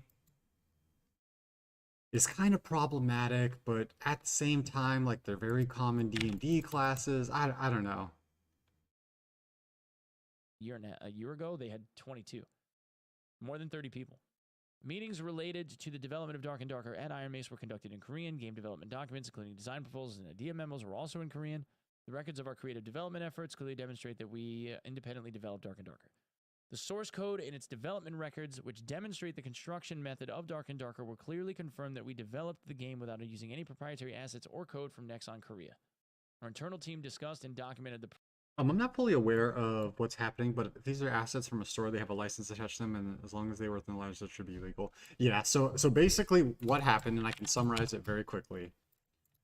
Nexon is a pretty large company. They've created games like MapleStory and a few other ones, but MapleStory is kind of their claim to fame. They started development on a game they called P3. And they hired a team to work on P3. Well, basically, like a year into the development, the key players that were developing P3 decided to leave Nexon and start their own company, creating a game called Dark and Darker. Aretha, I think you were around while I was playing Dark and Darker. You may have even played it yourself. But if you haven't, really fun game. I'm familiar with Nexon there, Scummy. Yeah, that's what most people... That's like most people's reaction to them when they're mentioned. I don't really know enough about them. But... So anyways, the team left. They made a game called Dark and Darker. And now Nexon is suing Dark and Darker, saying that Dark and Darker's game is like an exact copy-paste of what P3 was. So now the big like topic of conversation and the speculation is like, okay, what is considered stealing IP or copyright based off of like the development of a new game from a company versus, you know, that team leaving and creating a very similar game. So some important details. P3 was never released to the public. The Dark and Darker team is claiming that there wasn't even a playable version of the game before they left. And the guys that left the P3 development team were like the directors. So they were probably the people that made all the decisions for the assets and the direction the game was going and, you know, the classes. And so like all the core mechanics of the game, they probably decided. So, understandably, when they left to go make their own game, a lot of the decisions were kind of the same.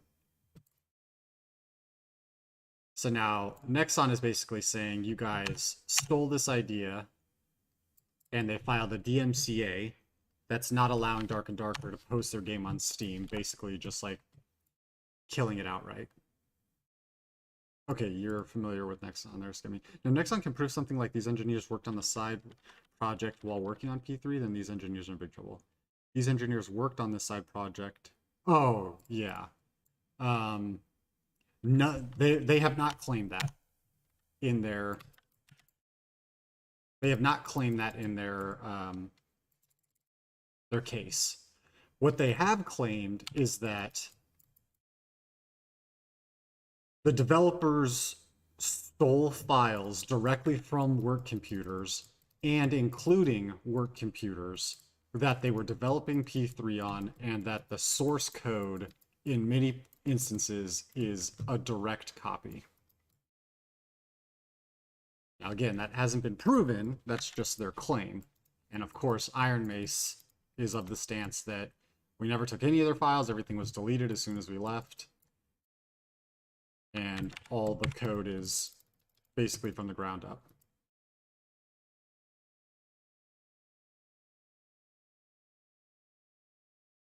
If that's proven, then they will own the rights to the data. Yeah, so that makes sense. They've stood hard fast against that that's not the case.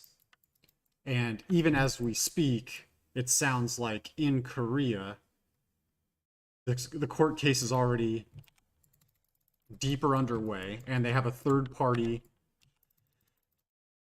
company scouring through the code for both games to try to find similarities. So that to me says that it's already... Oh, what was that? Oh, no, Frostburns again! Come on! Oh, and they're so bad. This is the third pair of Frostburns I've got. So that being said, the investigation's already happening through the code. Iron Mace is very confident that they're not going to find anything. And even so, they're like kind of doubling down that once this is done, everything's going to be fine. So it's like, I don't know, they seem very confident. Oh, the Butcher again. This is the second time I found him today. They seem very confident that they're good.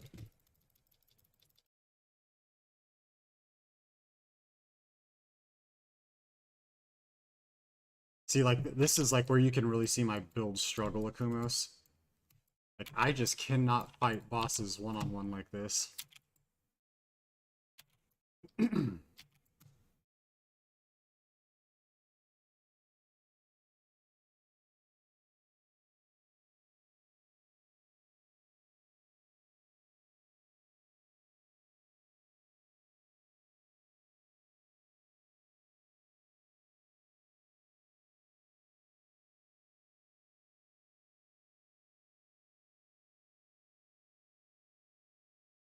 Also, the Butcher's loot is just so bad.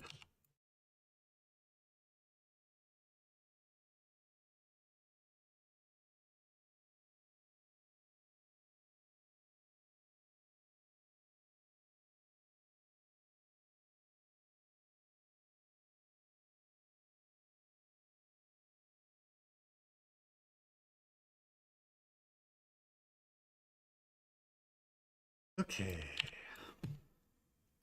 Okay, so... yeah, that's big trouble. Either way, I obviously want Nexon to lose. Yeah, and that's how a lot of people feel. And Programming of Dark and Darker, all in Korean. Any above... the bigger problem is that, based on what Iron Mace is saying, Nexon is like nowhere close to getting this game released. And on top of that, the direction they were going sounds like it was very different. And I think the project kind of died when this team left. So it's like, even if Nexon is telling the truth and they win this case and Dark and Darker is like evaporated, I think the game just will never exist, which would really, really suck.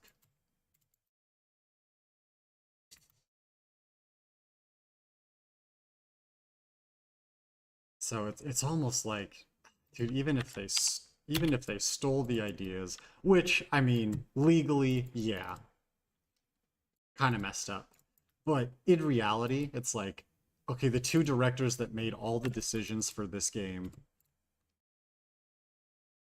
left and went and made the same decisions somewhere else. It's like, I don't know, on more of like a moral level, like, if company laws weren't so crazy, it really just doesn't seem like that big of a deal to me. It's like, hey, the two leaders of a project decided that they wanted to create the project on their own and went and made all the same decisions that they had already spent time making. It's like, I know legally it's not right, but like morally, like, I really just don't see a gigantic issue with that. I'd imagine that the people left had problems with higher ups that kept delaying it. Yeah, that's kind of what I've said from the beginning. I guarantee what happened is these guys put their dreams on the line, right?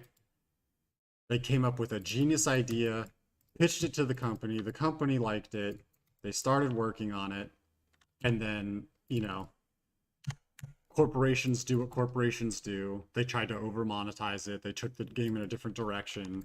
And again, there's no evidence for any of this. This is just what I'm assuming happened. And then the guys that came up with the idea were like, "This is my baby. You guys aren't going to tell me how to do it. I'll just go make it myself." And now they're getting crushed. You know. That's kind of how I imagine this going. Now, it's also possible that these guys are total scumbags and they were just like, I'm gonna steal all this, I'm gonna steal all these ideas and I'm gonna go try to make $1 billion and I'm just a little rat. It's possible.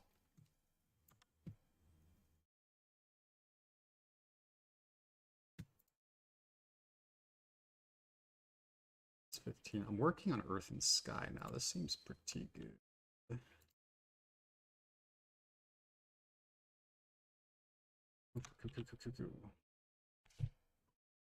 I'll buy that story. It just kind of makes sense, you know? Records, all the documents will be kept in our office in Korea. Computer systems used to development are in Korean office. All my work is in Korea. I work from my home. Nexon Korea has filed lawsuit against me, Terrence Sengwa Park, and Iron Mace in a Korean district court alleging that our work infringes upon their copyright and unlawfully utilizes Nexon's trade secrets. Nexon claims that in this Korean lawsuit are the same as those raised in the ongoing lawsuit in the United States. I mean, it's pretty much the same fucking case. Iron Mace has clear evidence to prove that these claims are false.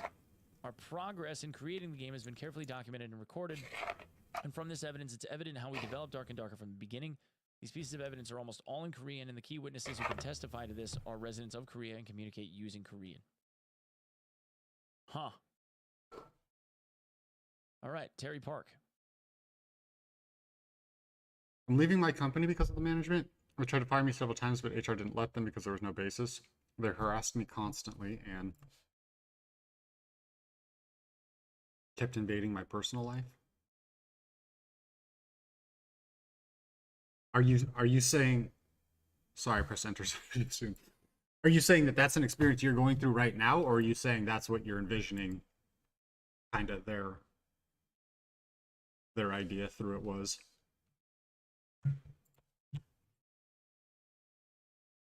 It's what I experienced. Yeah, that's a bummer, man. It's a really bad feeling when a company you work for decides they're just gonna abandon you. This coming week is my last week.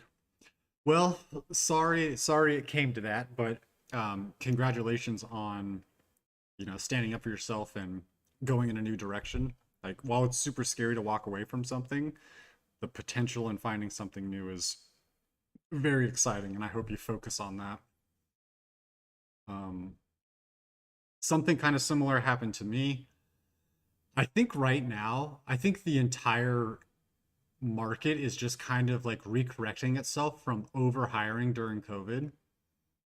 I think every company really just like was provided a ton of funding, hired way too many employees, and now it's time for them to adjust.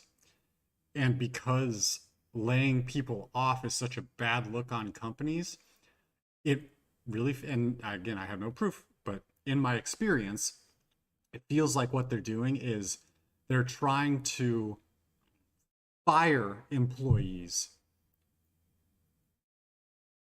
in the guise of it being layoffs. Basically meaning they don't want the bad press from laying people off. So what they're doing is they're firing employees that really aren't doing anything bad enough to be fired. Like, they're just trimming fat to try to get back to the baseline. Because I hear stories like this all the time where it's like, especially like the last like year and a half, where they're just like, nothing changed. I've done the same thing I've always done. And all of a sudden, you know, my manager approached me out of nowhere and was like, "You're not doing good enough." And then a week later, they just booted me. I'm not really an argumentative person, but I argued with my manager for 30 minutes on the phone because he told me that I need to tell him before I'm sick so that he can know. And I got into a fight with him because how can I tell him I'll be sick before I get sick? Literally 30 minutes. I feel that. I feel like they tormented me to try to get me to quit. Yeah, and that's kind of what I'm seeing just based on the stories I'm hearing and what I experienced. Like, that's basically what exactly happened at my company. I was a new employee. I had been there for like 8 months, had a great relationship with my manager. I was, even as the least experienced person on the team, I was busting out, tickets on par with everyone else. And then one day, she just like pulled me aside with this like laundry list of things that she thought I was not doing well. And I was just like so taken back. I was like, you've never mentioned me coming up short in any of these areas. Like, why is this like just happening all of a sudden? Which she didn't have an answer for. And then when I tried to explain each of the things that she had provided in that list, she told me she didn't want to hear excuses. And then several times a week, every week after that, I checked in with her to see how my performance was doing based off of those things that she had listed. And she had nothing but excellent things to say. She even went so far as to say, in one personal one-on-one conversation, she said, I actually don't think that you were doing anything wrong. I think you said something in a meeting that made my boss reprimand you. And it was like, it was just like the most scummy situation I had ever been a part of. And so, yeah, God, I hate management.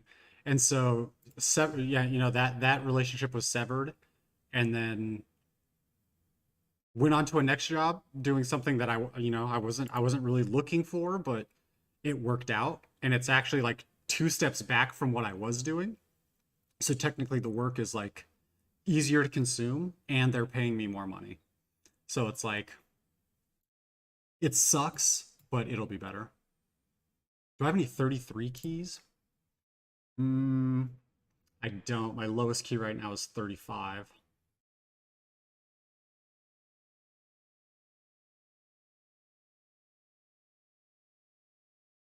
You could try to craft some though.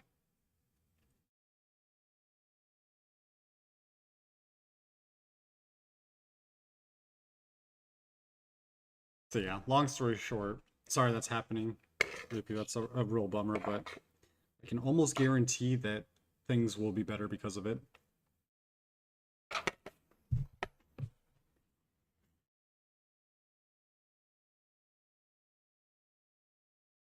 This is a really weak shockwave.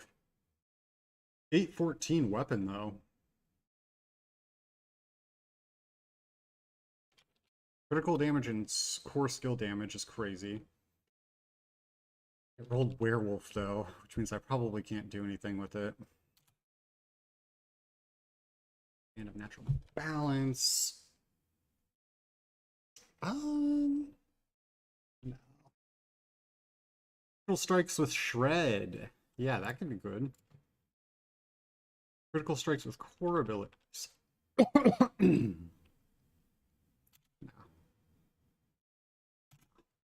No. Maybe I'll just rip apart one of these frostburns for the cosmetic. I have 3 of them. This job I'm going to is only $1 more, but the senior management went way out of his way to personally contact me, talk to me on his days off because he really wanted me. And when I told him that I'm a team player and if his team of engineers don't get along, I'm not interested because I need allies and not foes working for me. Yeah, see, that's cool.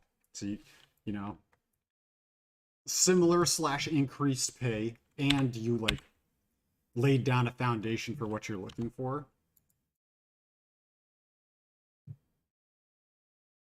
I think that's already an improvement.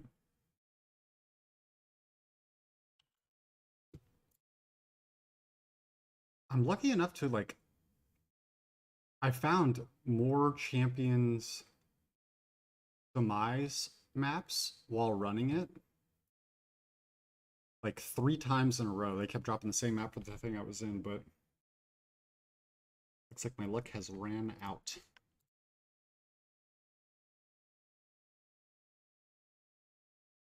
Oh wait, did I improve my aspect? I don't think I did. Nope, here it is. Okay, let me improve that real fast. I can just like triple this one just by clearing the standard aspect dungeon.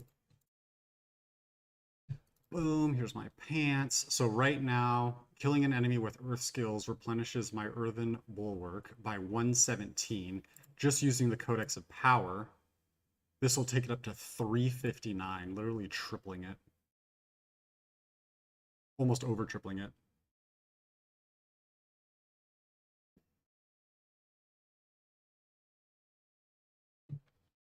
Boom.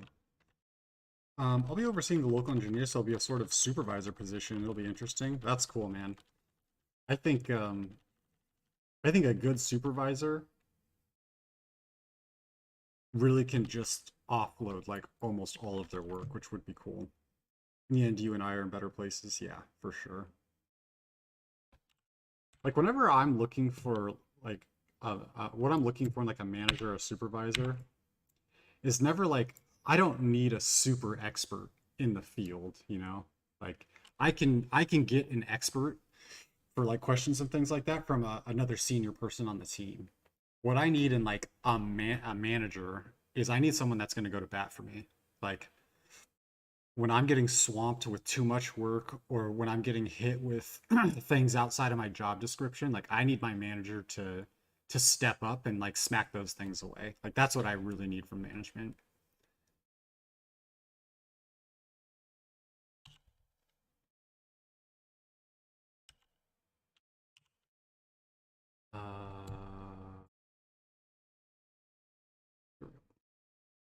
I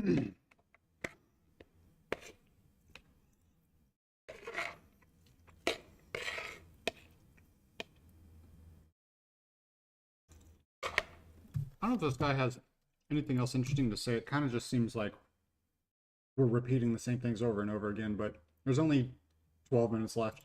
And the man himself, Terrence Sengua Park.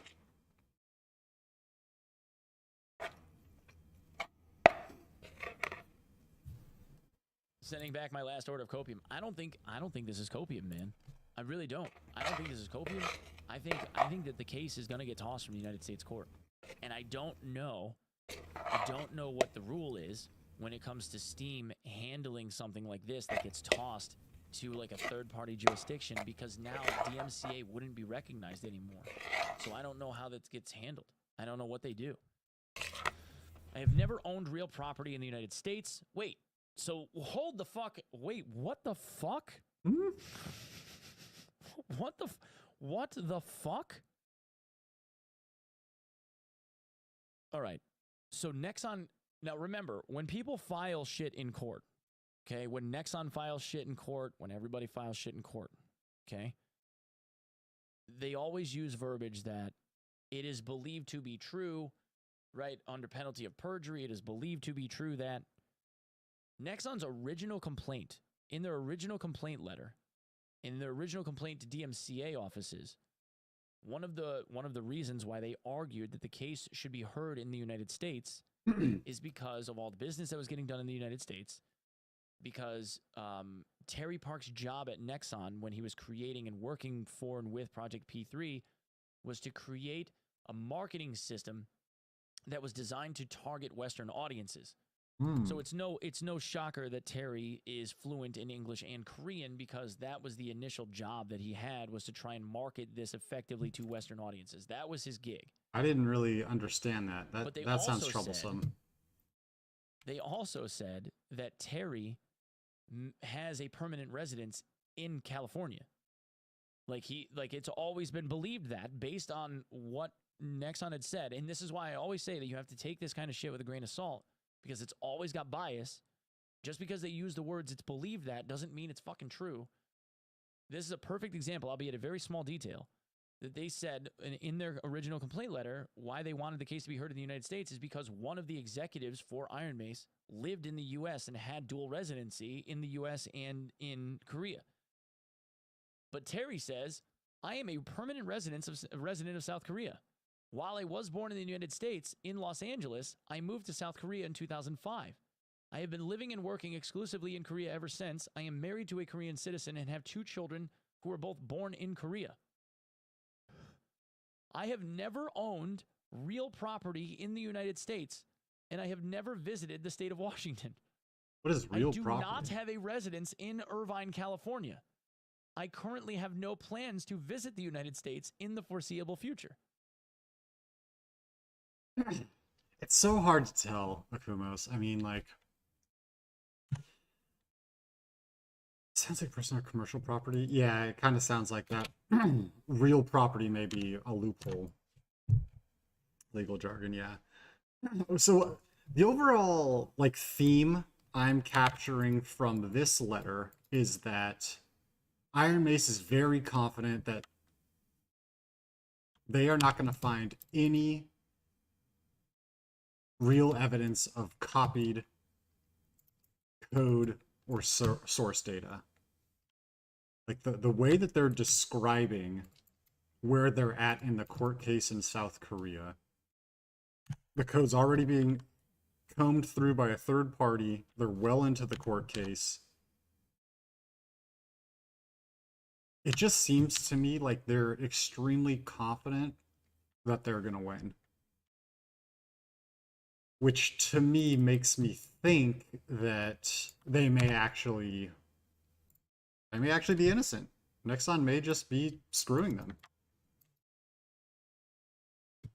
It's very interesting, if it's true, that P3 was a BR game and not an extraction game, because that moves the game into a completely different genre. And in my eyes, pulls it pretty far away from the copyright claims. They also said that when they left, there was no playable version of P3. And again, if that's true, that to me kind of says that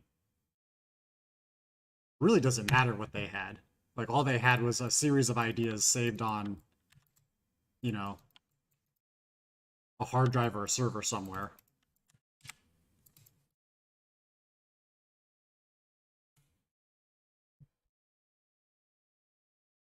Someone who robbed a store. I don't think I robbed a store. I simply relocated the goods to where I thought it was appropriate, Judge. So you thought the trunk of your car was the best place for our... Yeah, the clerk didn't seem trustworthy. I wanted to protect corporate. How is there no playable version? What were those screenshots from? So yeah, I don't remember where I heard this, but I don't know, maybe it was in the Discord, but someone said that screenshot was falsified, and they actually, like, of the zombies, it was falsified, and they had actually just screenshot Dark and Darker's asset and claimed it was theirs in P3.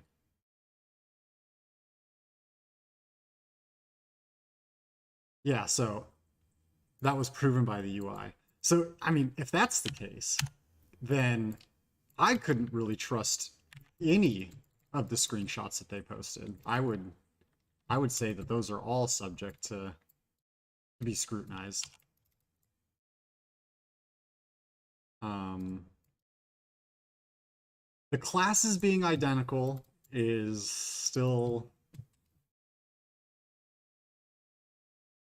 probably cause for concern. The campfire idea, you know, there's little things that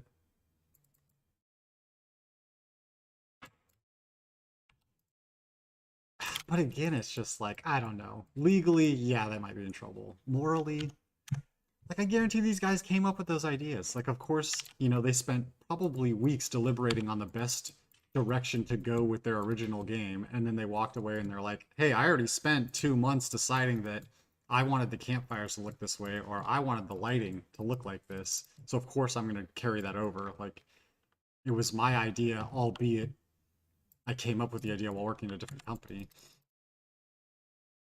Have they stated that the zombies are a purchased asset from a vendor? Dark and Darker, yes.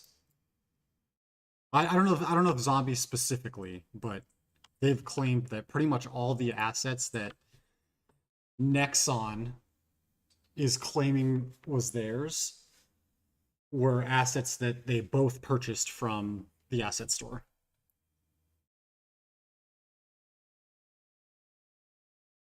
But it's like, I could go purchase those assets right now. Like, I could go purchase those assets right now and drop them into my game in, 3 minutes. These are all just Dungeons and Dragons things. Yeah, and that's the hard part too. It's like, even the movie industry, studios have membership to a company that has videos that they all share. Yeah. So I don't know. I don't know if it's enough. Like, I think what it's ultimately going to boil down to is that, is the source code copy and pasted? Which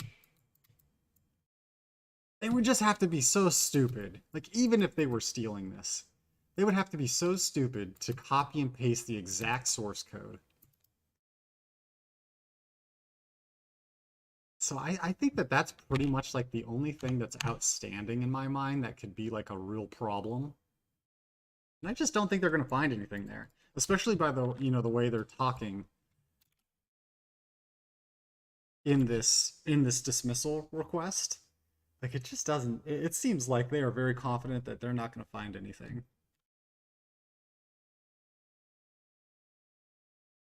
But I don't know. I don't know. If it like goes to a jury, it's just like it's totally up in the air, right? Because I really think that when it comes down to human interactions, even things like debates, just like a standard debate, it often does not come down to, what's accurate and who's right and who's wrong, but it comes down to more like who's more convincing, who's more charismatic when they're talking to people. So that's the part that I really don't know, It's like, at that point, you're gambling on the audience believing you over the other person that's debating against you. Like, it's almost like who's more likable, in the courtroom.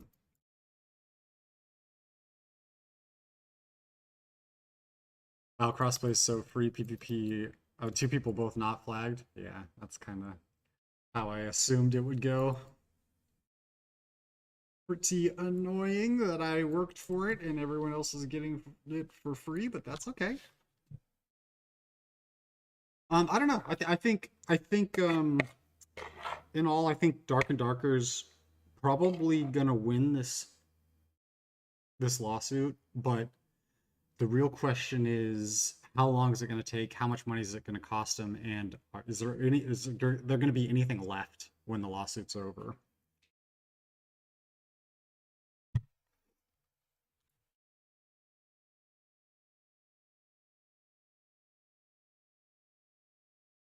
I just have a point. Am I crazy?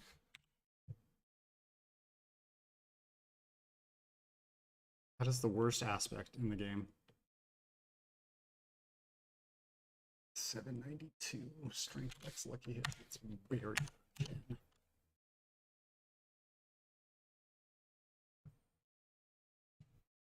I mean, I know that it's a small thing, but like, come on. I have worked in the video game industry my entire career. I started as a graphic designer and community manager in the early 2000s. And over the course of my career, I've worked as a game designer for numerous different games and gaming studios. In 2010, I was a founding member for a new Korean game development studio called ThingSoft. In that capacity, I oversaw development of numerous mobile games. In 2013, ThingSoft was acquired by a subsidiary of Nexon Korea, the plaintiff in this case. In 2018, Nexon dissolved ThingSoft and I started working for Nexon directly. From 2018 to 2021, I worked in game development at Nexon on various games, all of which were canceled or shelved and never publicly released. So, interesting. What he's saying at this point is that working for Nexon, he had a lot of projects that he worked on and they all got fucking canceled on him. So, it could be believed that while he was working on Project P3, there are more than 100,000 combined average annual automotive, diesel, and welding job openings in the U.S. Belief was they were just going to fucking shit can that one too. Mm-hmm.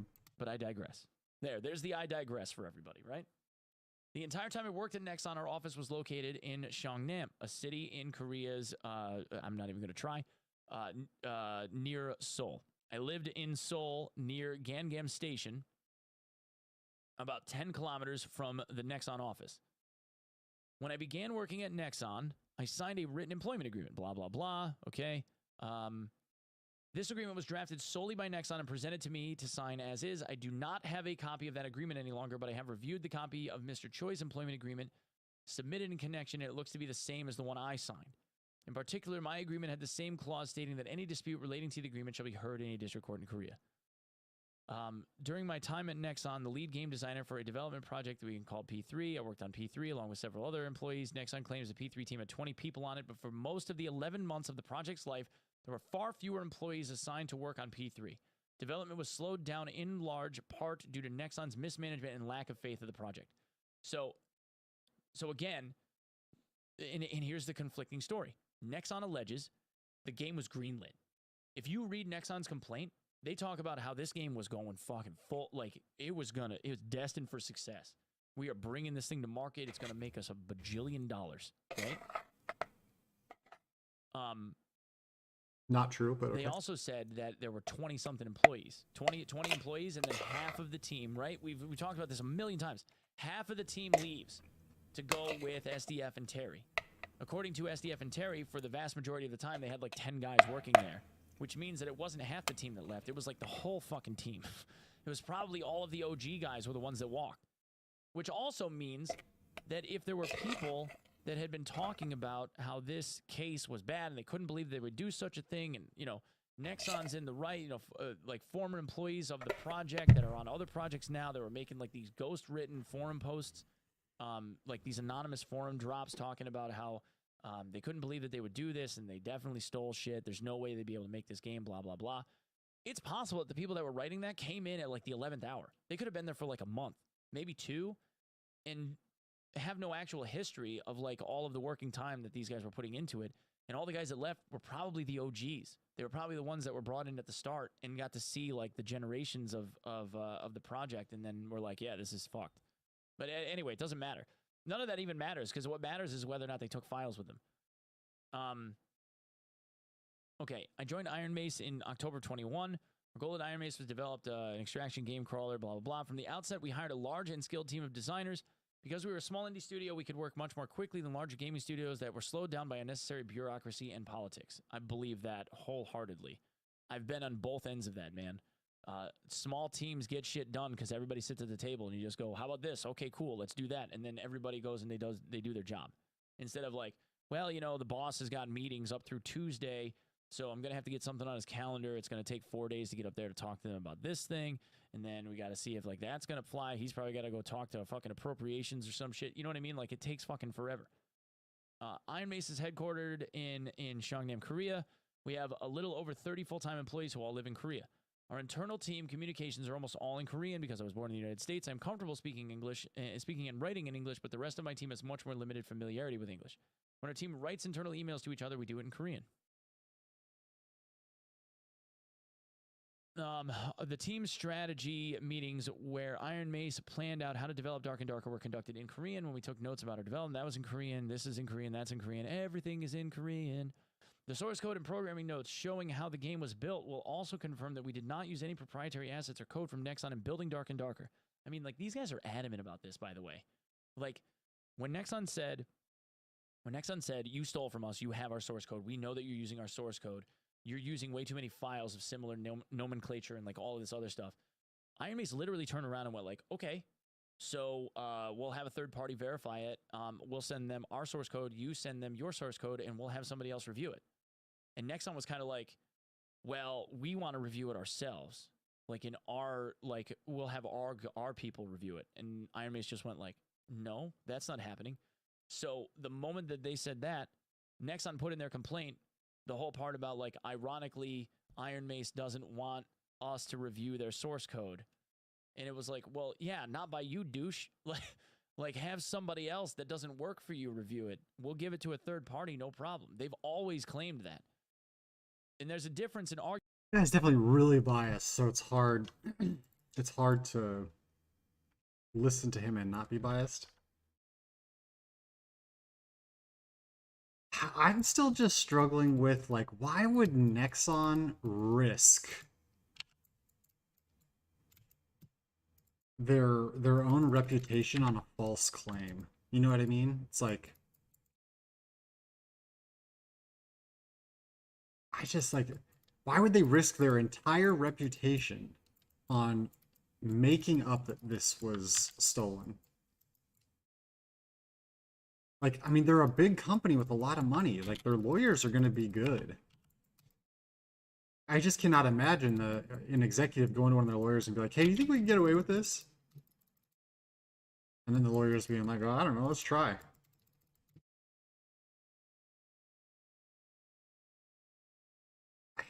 I'm having such a hard time understanding why they would just straight up lie and think they would get away with it.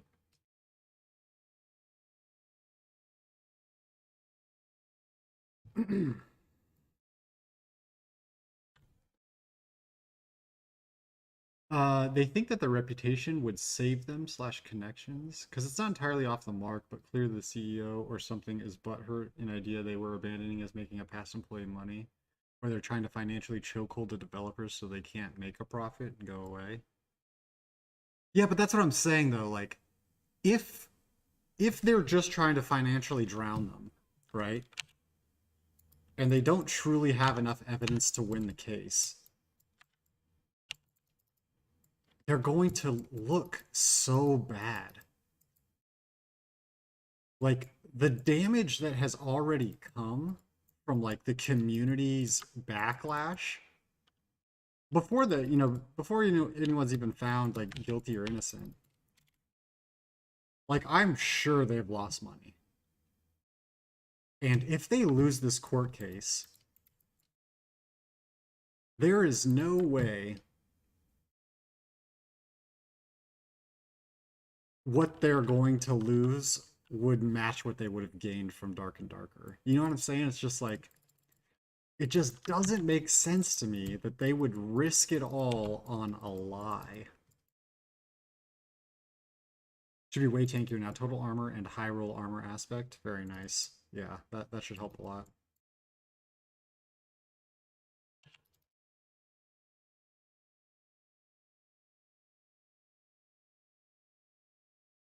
I mean, to be honest, Nexon already had a bad reputation and don't see many people caring about this court case at all. They'll still play the games and spend their money. I mean, maybe. Yeah, I mean, I don't know. It's still just so ballsy to be like, our reputation's already bad and we're going to make money no matter what, so let's just start lying. You know what I mean? It's like, dude, I just... Like, if they fail this court case, I could see them literally losing almost every US customer, as well as getting review bombed and just, you know what I mean? It's just like, I just cannot imagine this guy going to his lawyers to try to figure out what to do and the lawyer being like, this is worth the risk.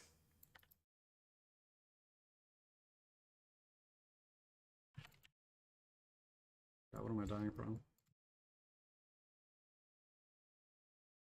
I think fire and poison are like my two weakest resists, so like when they're in combination, I just melt.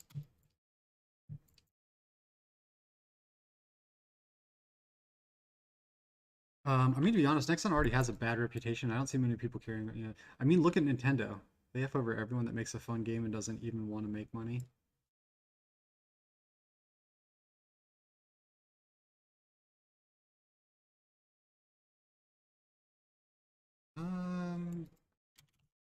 Yeah.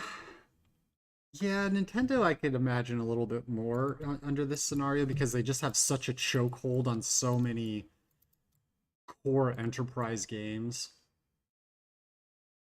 that, like, Nintendo really can't fail because all they have to do is slap Mario on something and, you know, they're gonna make $100 million.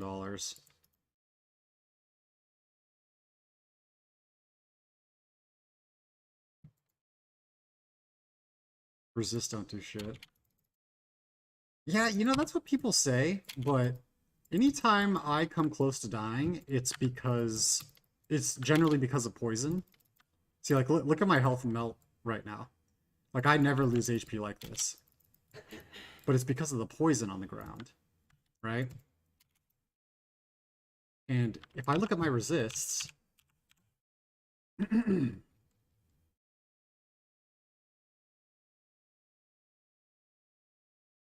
my resistance has changed a bit, but poison resist is like one of my lower ones. So I'm kind of wondering, like, yeah, it doesn't have as big of an impact as armor, but it's got to play some role, right? Run a poison potion, yeah, for sure. I do need to be a little bit more strategic with my potions. I use a lot of just like meaningless ones.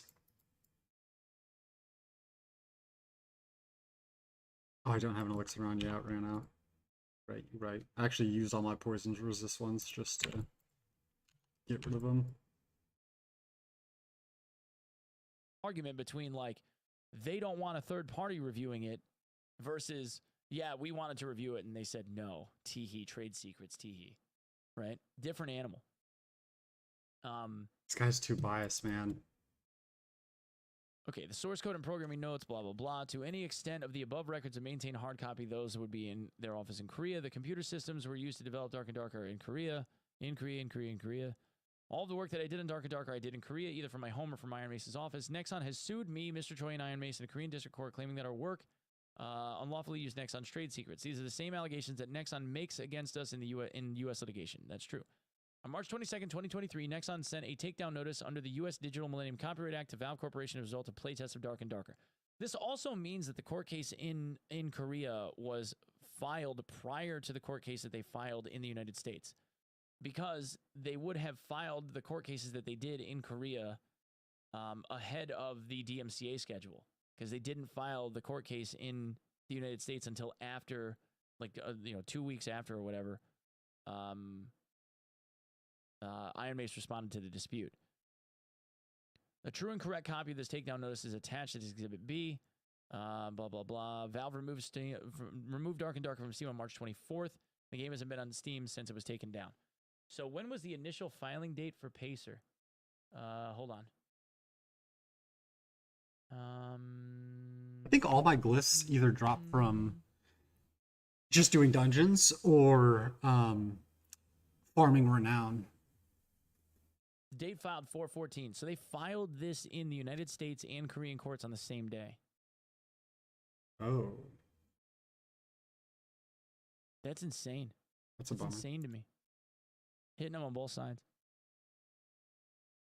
The game has not been on Steam since it was taken down. Iron Mace has clear and overwhelming evidence that these allegations are false. The written evidence to disprove Nexon's allegations is nearly all in Korean, and the key witnesses who would offer testimony all live in Korea and speak Korean. And then they have all of the Korean documentation. Tree Whispers drops glyphs. And then here's yeah, the letter that makes that sense was too, sent actually. to Steam in response. And that's it. That's it.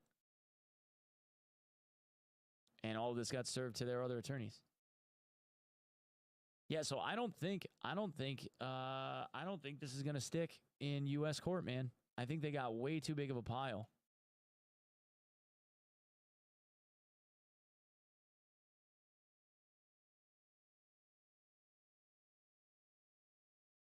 $36 Alderwood. TLDR and Dark and Darker back on Steam tomorrow.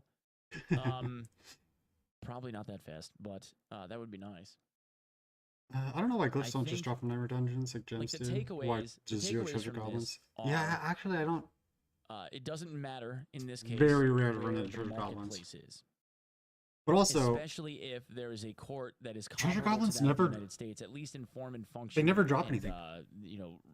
Robust penalizing statutes and all this other stuff that they have already set in place with court proceedings that are, roughly in the same form and function as United States court, and has all of the, home base has all of the evidence, everything in its own language, all the witnesses, all the testimony.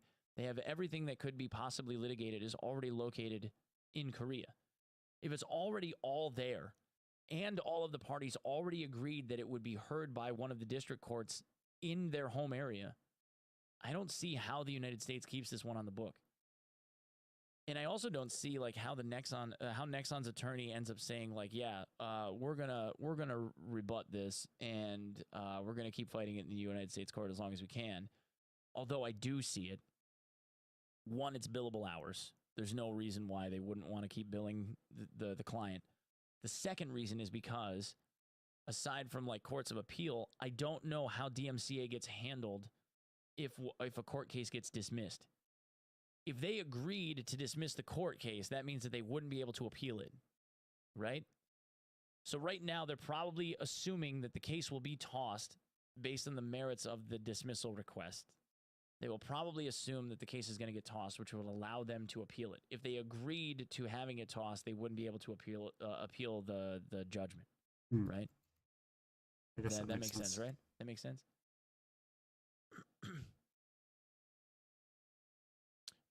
But if it gets tossed, the question then is, does it get to go back on Steam or not? And I don't. Got time for a question? Also, you can't lay down, babe. I can see you falling asleep. It's like 11 o'clock. You cannot fall asleep. Okay, so I don't know if you'll know this or not. If a case is dismissed in the US and there's a DMCA filed, if the case is dismissed, would the DMCA also be canceled?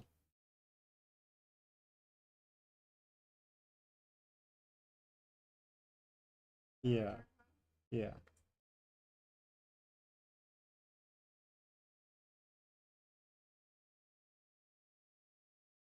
Yeah, so basically, they filed the lawsuit, and then they filed a DMCA, which is preventing the game existing on Steam while the lawsuit's happening.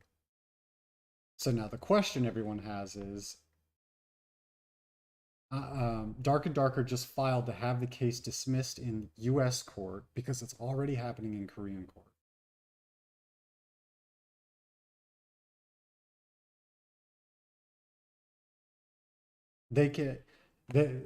Steam took their game off of Steam because Nexon filed a DMCA copyright claim on the game. Yeah. Well, it's not being yeah, they're trying to get dismissed, but yes, that is part of the lawsuit.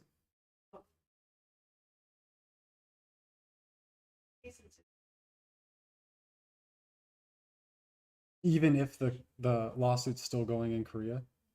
Okay. But if it's not part of it.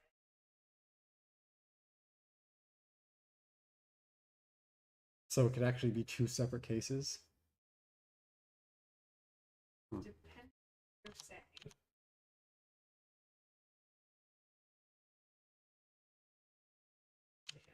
Okay.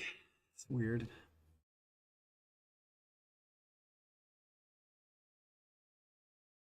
That only holds up the game till they hit a time period to file a lawsuit, then it ends. Okay, well, interesting info.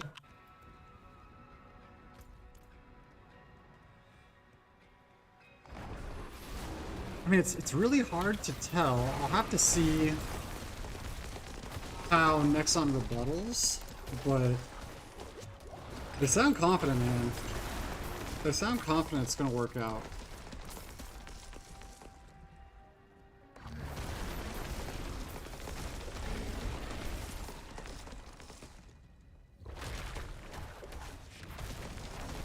I'm not ready yet.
Way tankier now? Nice, dude.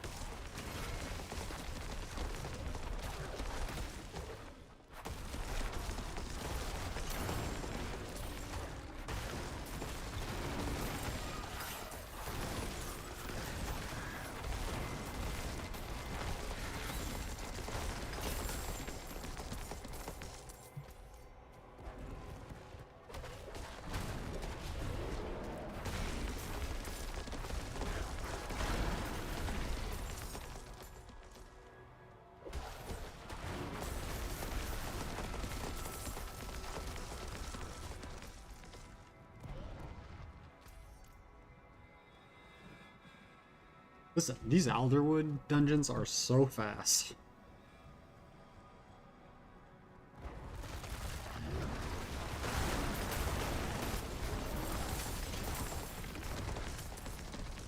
My bags are full.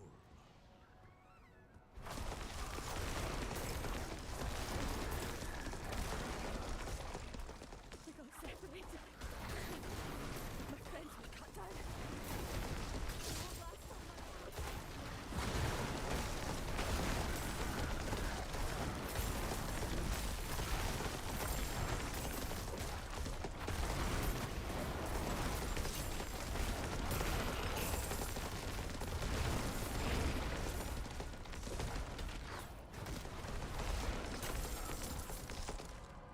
Maybe I'll start grabbing staves also.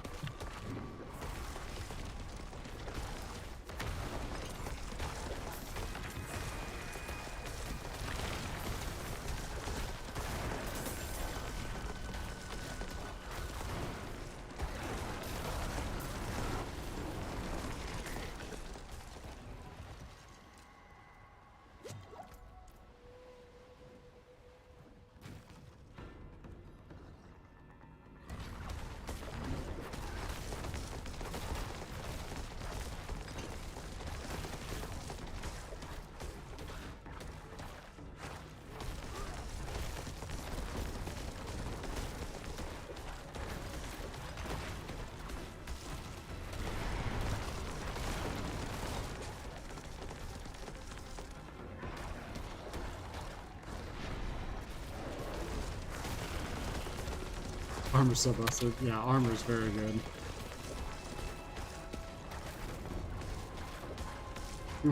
More armor pots.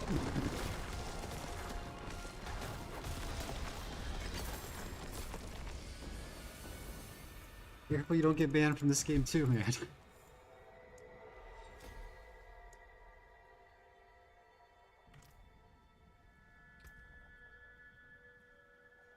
I'm accidentally kind of getting a decent amount of resist.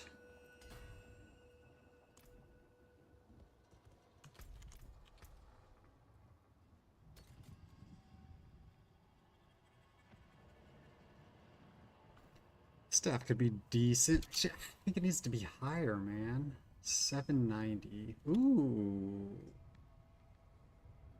Ooh. This seems good.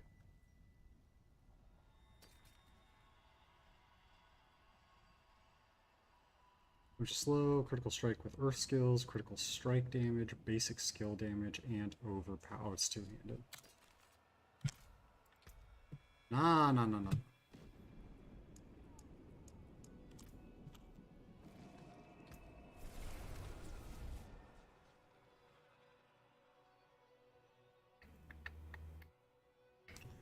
Okay, so I am going to take like hour and a half, 2 hour break. I'm gonna go work out. I gotta do some paperwork, and then I'm gonna hop back on and I'm gonna stream the rest of the night. So yeah, it's 2 right now. Probably hop back on at 4 and I'll stream until like 11 or 12.